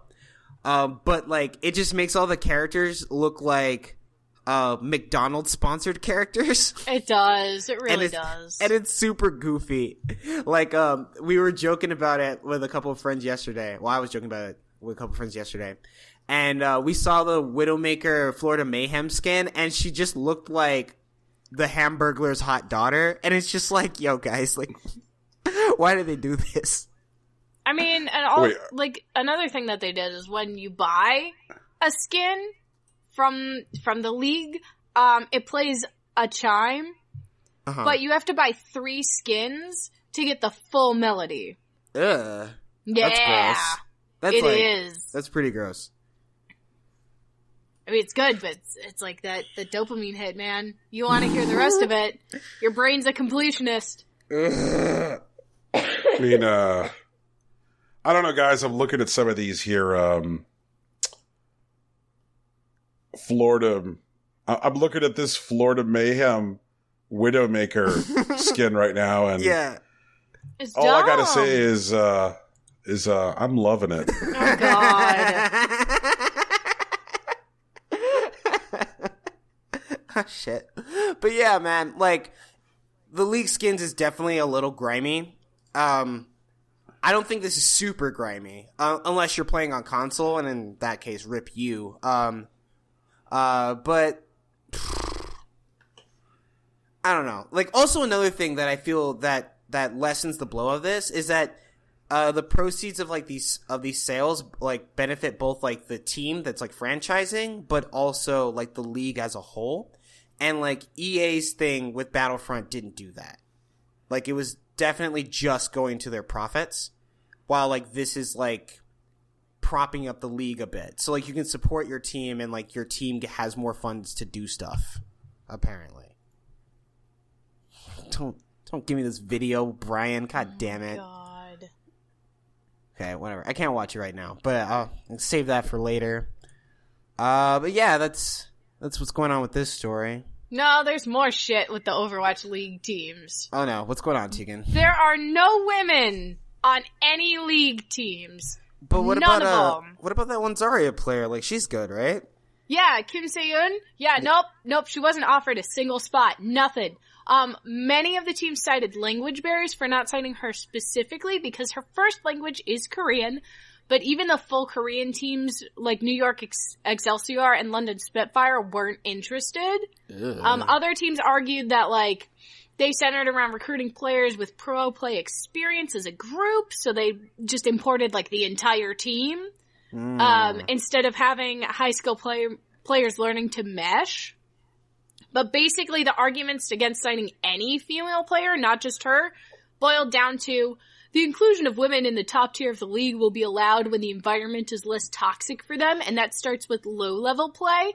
And yeah, women have it harder, but they'll win out in the end. Just, not right now. Fuck that! Yeah, this is like the opposite of Jackie Robinson. Actually, we just need... Wait, can her name be Jackie Robinson? No, never mind. We'll do that later. Whatever. There just needs to be, like, one woman that, like, jumps in, and, like, she's gonna take a lot of shit. Like, it's gonna be super gross. But as long as she's good, it'll make things easier for other people.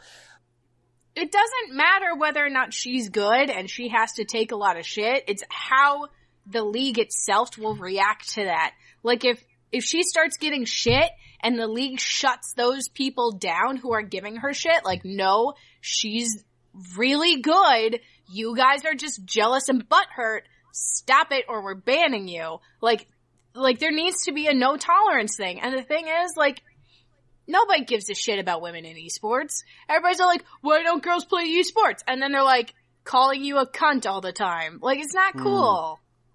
Leave us alone. We're trying to play too. Some of us can kick your ass. That's okay. So 2 things here.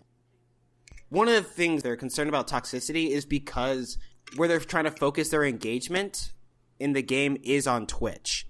And, like, Twitch streams are, like, notoriously awful to, like, women.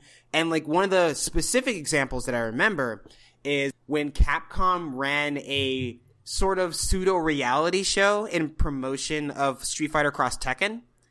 And they took, like, a bunch of players, some that played Street Fighter and some that played Tekken, and basically, like, locked them in a basement for 3 weeks and had them, like, do challenges and, like, compete, like, in Cross Tekken to, like, showcase the talents of the game, but also show how it can be accessible to other players. And there was a female Tekken player. She's kind of thick, and they badgered her on stream as, like, Thunder Thighs for, like, forever, to the point that she ended up leaving the tournament. And like, so, like, she didn't actually get, eliminated. She, like, withdrew because she couldn't, like, deal with, like, how they were reacting to her, like, on stream, by email, on, like, her personal media and all that stuff. Mm-hmm. And it's really gross. Like, that's how that played out. Well, but what did the people who were hosting it do about it? Nothing, really. Like, right, exactly. And the thing is, like, girls can say all we want, hey, this isn't fair, you need to do something, but if no one does anything, girls aren't gonna play, because we're done with that shit. We're not taking your crap anymore. If you don't want to treat us fair, then fine. Like, we'll go do our own thing. And that's the part that sucks. Like, if you're hosting a tournament and your one female player is getting shit on, you as the host have a responsibility to do something about it, to stop the abuse. And if you choose not to, that's on you. Bullshit. One of the other things that, like, really pisses me off about this is that a couple years ago, there was a guy who kind of, like, burst onto the Hearthstone scene real big named Terrence M. And, like, he was using some, like, heretofore, never before seen strats, and, like, did really well at DreamHack, and he ended up getting signed to Gale Force Esports. And he continues to be, like, one of the top ranked people in Hearthstone play. And because Twitch is Twitch and people are terrible, people were like, oh, look, this top ranked fucking Hearthstone player is black. And so the most racist, vile shit was, like, popping up in, like, chat in like tournaments that, like, Terrence was, like, playing in. And, like, Blizzard was like, this fucking doesn't cut it. This doesn't stand. And, like, Blizzard directly interfaced with Twitch and was like, hey, get your shit together. And like, they allocated Blizzard fucking payroll to helping Twitch fix their problems because of racism in chat, because of Terrence M.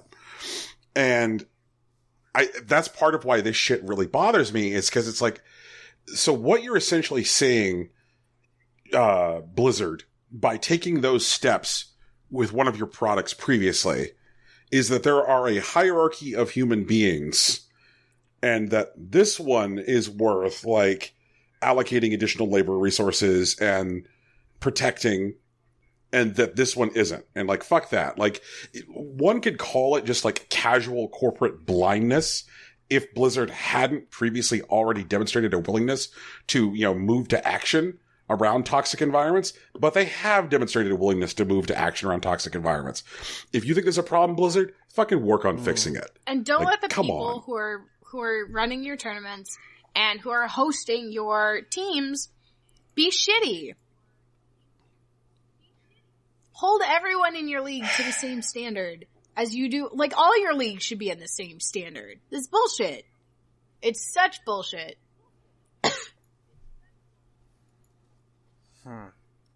I say as a girl being driven out of multiple communities once they figure out I'm a fucking girl. So annoying.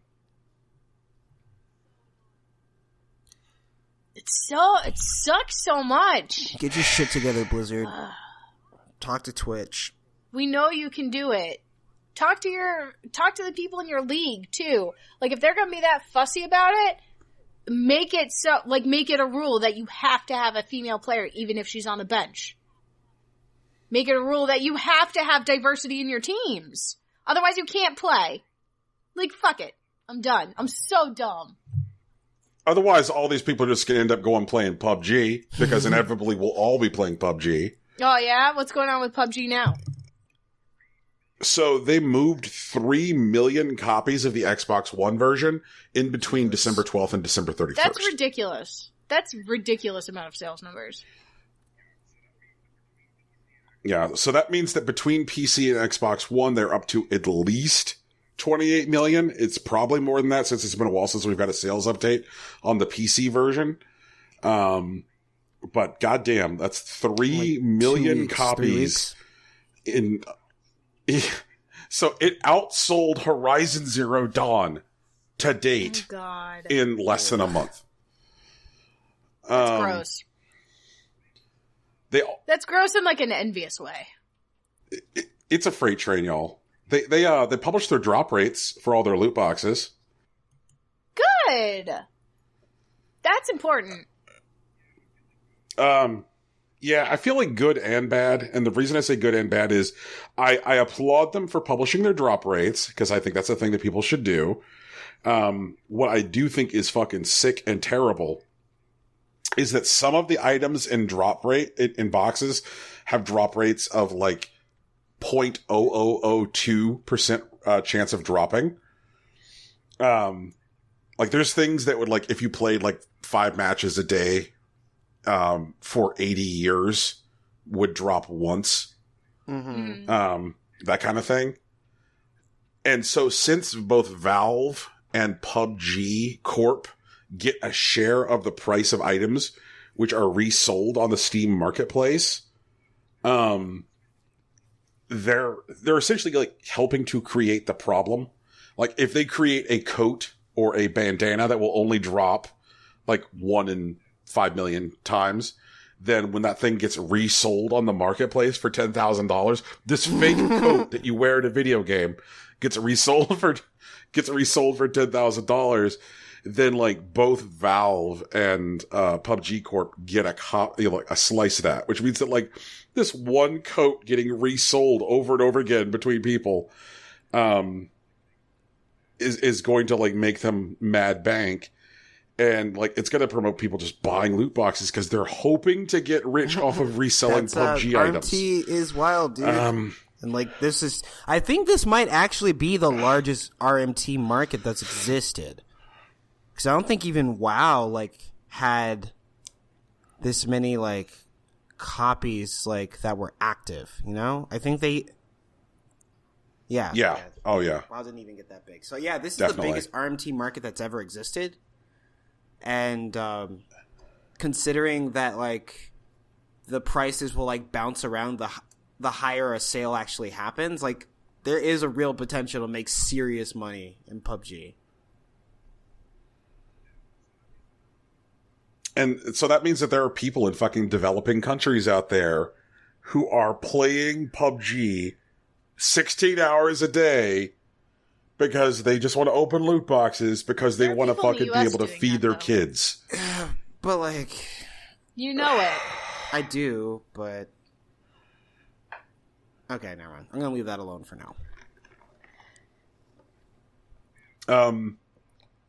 And that type of possibility for wealth has definitely made it attractive to people to cheat in PUBG. And since stuff is, since like player movement is stored client side and not server side, it has been easier to build like cheat bots for PUBG. But now you get a kill cam when you get murdered in this game. So you get to see like from the perspective of the person who murdered you, them murdering you. And so what they've added now is like a report button to like replays. So you get to see the kill cam of the guy who killed you. And so if he's like, say, standing behind a wall on the other side of the map, you can be like, oh, you're standing behind a wall. You don't even have your gun is holstered. You're behind a wall facing away. This murder is not a real murder. I will report this murder. Which on one hand, I'm glad that they're like, making the experience better at high level play, because people who play a lot of PUBG say that like once you start to get into like the very, very highly ranked games, like the games are like rotten with cheaters because people are trying to get rich. And it's only like really at casual level or like medium level that's not a problem. But on the other hand, fix your shit and don't make your customers like free unpaid labor. I fucking hate that shit. Like this report button should not be necessary. You should be able to fix your crap. Come on. So yes, that's been your PUBG minute. We're going back into EA. All right, let's do it. Oh God, why is Tegan getting all the stories that make you angry? EA. Tegan, you had the Nintendo Mini Direct, which is a thing of joy. Is shit. EA has a bad matchmaking patent. Woo! Wait, you're talking about Activision, right? Didn't Activision do that? No, I'm talking about EA. EA did it too. Okay, God damn it, Western publishers! I swear to God. So EA filed a patent for something called engagement optimized matchmaking. Ooh, or EOM. Yum. EOM. EA. I feel like we need to repeat that for the ASMR crowd. Engagement optimized matchmaking. I'll do it. I'll do the entire thing like that. EA has created an algorithm that keeps track of the way you play online games, your skill, aggressiveness, and how quickly you become frustrated, and uses that information to adjust who you're matched against. That sounds gross. EOM could potentially be used just like Activision's recent patent. Rather than making online games more engaging, it could be used to make it more challenging or frustrating, so you're tempted to spend money on microtransactions. Yep. But it's definitely still gross. working. Yeah, but it's still working its way through the application process, so it probably hasn't been used yet.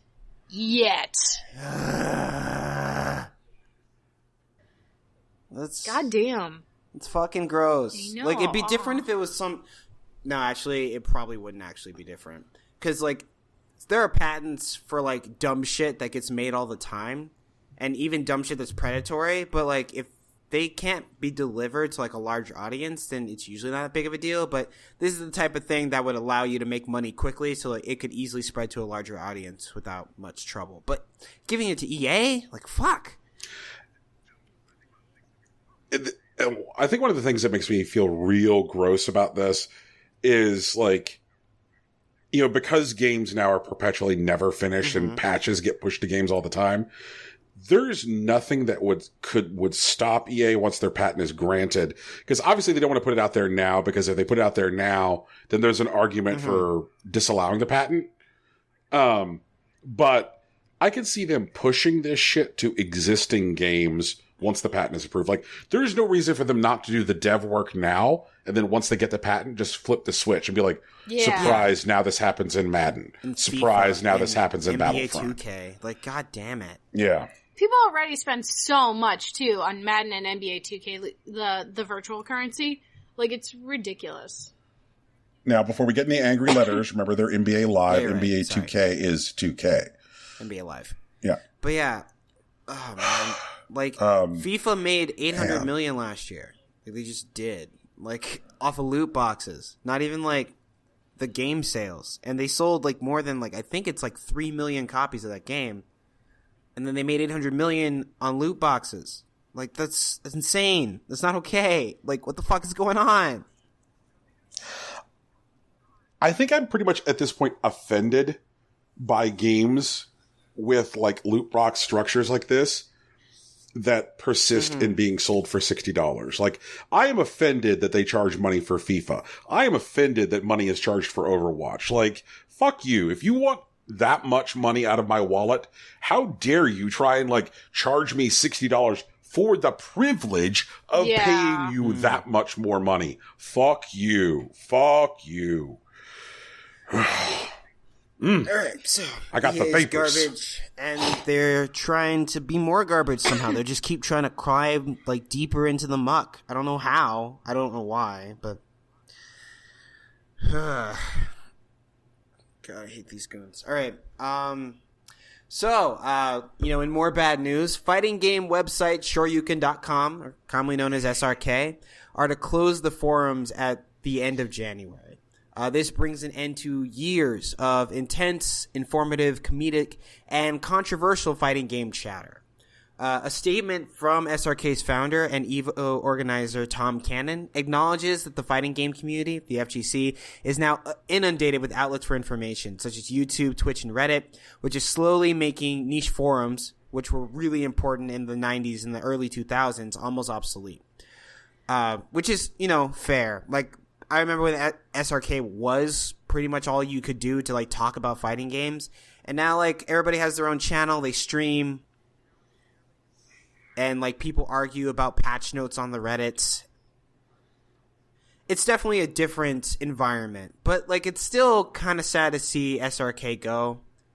And it will be dearly missed. However, SRK's news coverage and continued existence as a news site won't be affected by the forums going down. So it's I mean, they'll still have comment sections that people will be able to talk about, but, it's not going to be the same. It's definitely end of an era. What you got? I see some silver linings here, Rocky. Silver lining 1, the SRK forums are not shutting down because the guy who started it was discovered to be a sexual predator. Win, I guess. Yeah. So that's at least a win. I'm also not convinced that this community that exists on that forum, like even though it's a smaller one, won't just move whole cloth to another forum. I mean, when NeoGAF fucking imploded because NeoGAF was NeoGAF, then like the people who love NeoGAF like created Resetera, which has actually started to be like even more active than GAF was. And if like Nintendo and GameStop straight trolling Resetera this week, both of them like are any indication, then like niche forums can still have like a place in the mainstream gaming conversation. I mean, fucking Nintendo with that burning chibi robo. Oh my god! Robo. Did you guys see that shit? I saw the burning chibi robo. Yeah. Yeah, but like on Twitter, Nintendo just posted that. Like, they just posted the burning chibi robo, like, no comment or anything. Yeah, nothing, just the image. I was like, what the hell? And then there were, like, a bunch of, like, gaming companies that, like, weighed in with their own shit. Like, it was this huge inside joke. And we were just like, okay, guys. Yep. What does this mean? So, Resetera for, like, a day changed the logo of the Resetera site to, like, a picture of the burning chibi robo. Then, like, GameStop was like, hey, Resetera kids, like, how's that chibi robo working out for you? So I think that there is still a place for niche forums. And, like, I think that, like, if anything, the people on the SRK forums are different than, like, most Reddit users or so forth, are people who are very, like, passionate about fighting games and are willing to, like, senpai people who want to get into the scene. And if you just go on Reddit and you're like, I'd like to fight a game, most people will tell you to fuck yourself. So I think that there is still a place for like a fighting game positive community, which is like big on getting more people into the scene to see it grow. So I'd love to see maybe those people move over to Resetera or start a new forum, because they are hard enough to find in the wilderness unless they're concentrated someplace like, good. Especially because on Reddit in general, like, I'm pretty sure there is, like, a fighting game community Reddit, but it's nowhere near as, like, active as any individual game, which sucks. And, like, SRK was like, a place where you could get, like, a holistic view of what was going on in fighting games. And there were definitely, like, people that... There were some elitist moments when, like, no one wanted to recognize Smash Bros., Or, when, like, Darkstalkers, like, fell out of like good graces, and like no one wanted to talk about them when like they got the resurgence for like Xbox. But like watching those things, like, I guess, come and go like in one place was really important, especially to me when I was like getting into Street Fighter as an 09er.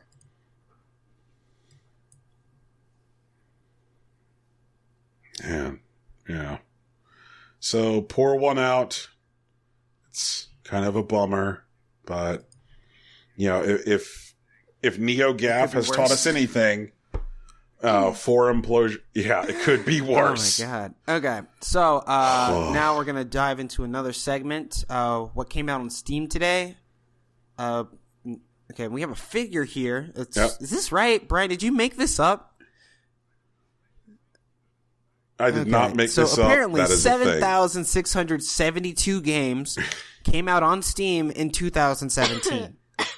Jesus. Like, that is more than, like, wild, dude. That's outrageous. Like, that is a lot.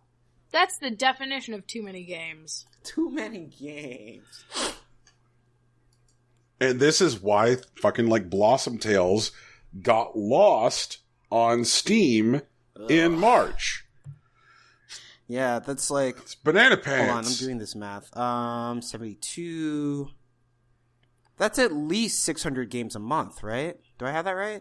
Yeah, 600 games a month? Yep. Wait, what? That's 20 games a day. Oh my god. In a year? That's Okay, that's wild. Yep. And so far today, we've got Frankie the Bumwalker, Primitive, The Hardest Thing, Galactic Battles. That's a real distinctive name. Good job, Galactic Battles. Stickman Race Draw, Mad Quad, and Toxic Plumbing. That is your here's what came out on Steam. Did you say Toxic today. Plumbing, like with an F as in Frank? Okay, cool. Toxic Plumbing. Toxic Plumbing, I'm glad you asked. Things that about it, it looks like shit. I mean, this game looks like complete garbage. The game appears to be in Cyrillic. There is no indication that the language in the game is Cyrillic anywhere on the Steam description. The description is all in English, but the preview, the text is clearly in Cyrillic.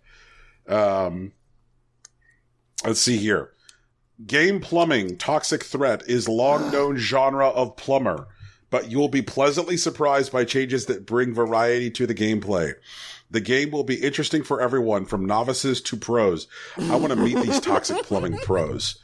I want to meet them. I want to see the fucking high-level Toxic Plumbing strats at EVO, or you're like, yeah, man, I made the pipes. That's what I do. Vibe. I'm more of a wrench guy, honestly. Yeah. Yeah, that's right. Use plunger. Plunger and drain snake. That'd be my skill set. After. Oh yeah. Yeah, Tegan's a drain snake fucking main. It's incredible.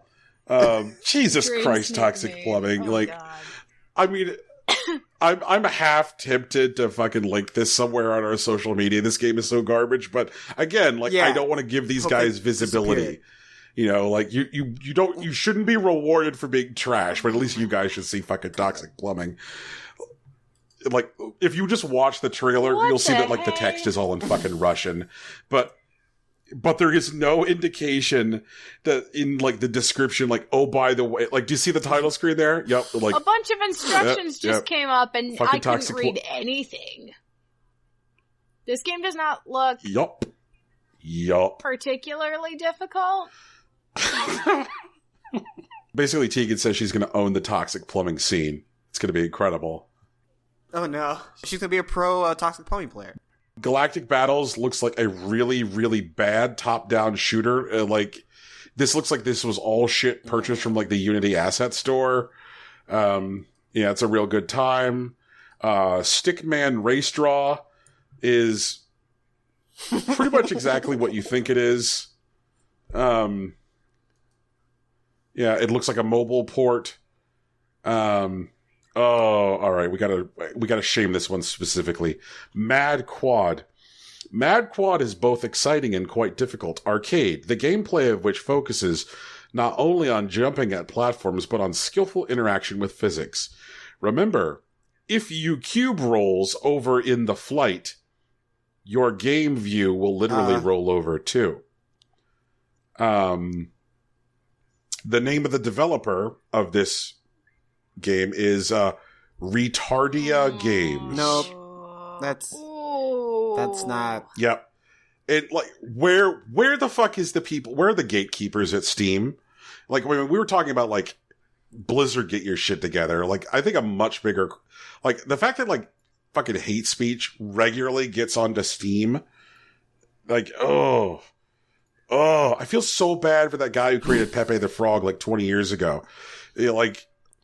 I feel so bad for that guy. And he recently just did actual legit DMCA takedown notices, actual proper use of the DMCA takedown notice. And he just DMCA'd 500 games on Steam that were using Pepe the Frog as part of alt-right code. And so, good for him, maintaining control of his IP. It's a shame that IP is effectively dead because it's now some kind of fucking Nazi code word. But still, the fact that there were 500 games on Steam that had Pepe the Frog in it as alt-right signaling is shitty. None of these other seem to be as terrible, and I take that back. The Hardest Thing is also real garbage town. The hardest thing is first-person game where you will solve puzzles with physics. That is it. That is the entirety of the description. Because they want to intrigue us into testing it or whatever. It's not particularly inviting, but yeah. I don't know about using physics to solve my problems. Physics mostly causes my problems.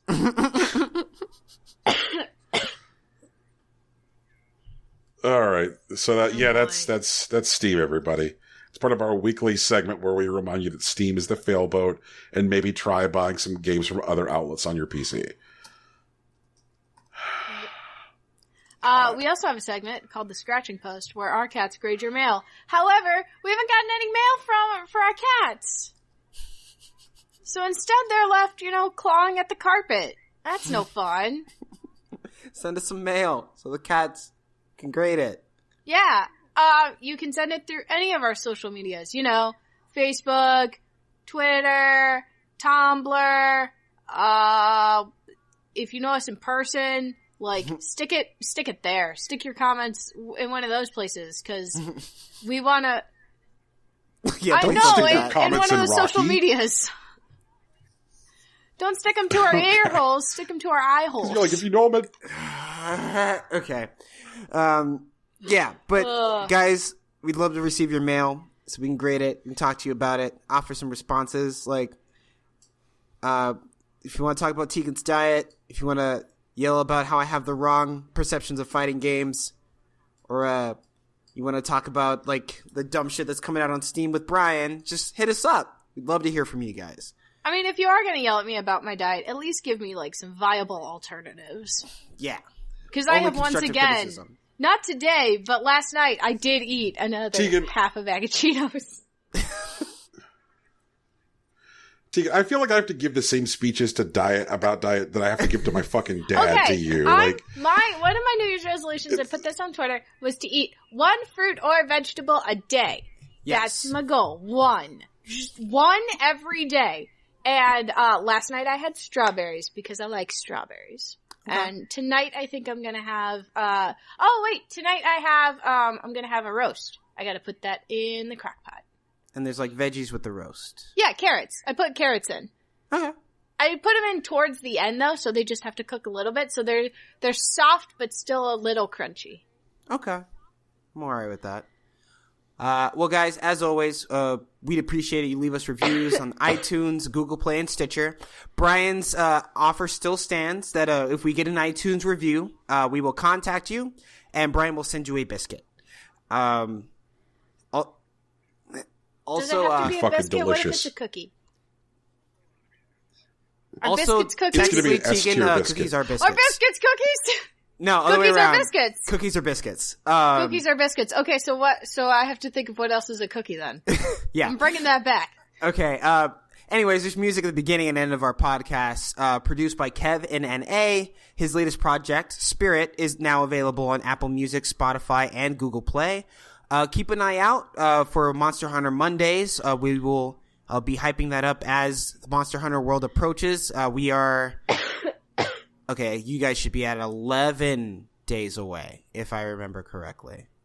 No, it's less. 10? Whatever, it comes out on the 26th. And we're going to play them on Mondays. I'm going to teach Tegan and Brian how to kill monsters with stuff. I'm pretty sure Brian's going to be a bashing type hunter, and Tegan's going to be a slashy, shooty type hunter. Tegan's going to be the accidentally aggro's the way too strong monster and gets killed kind of hunter. Yeah, but then Brian's going to put on his mantle that'll pull aggro and he'll get it back. I'm going to teach you guys the tech. We have this down. I'm so prepared. I've got my digital pre-order done on PlayStation because I figure it's the type of game where I don't have to look for a disc. So yep.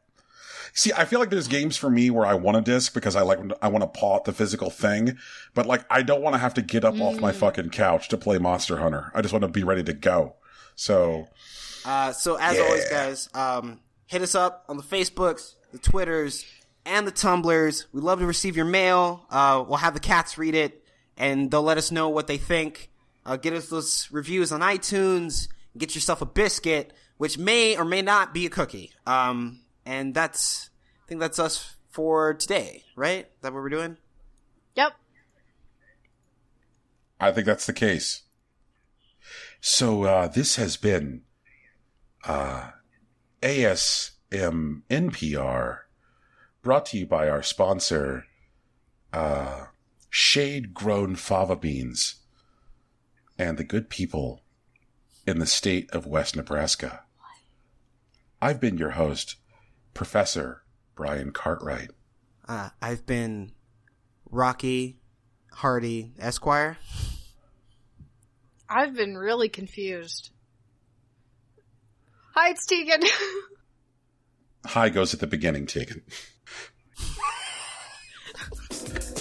Peace. Bye. Later.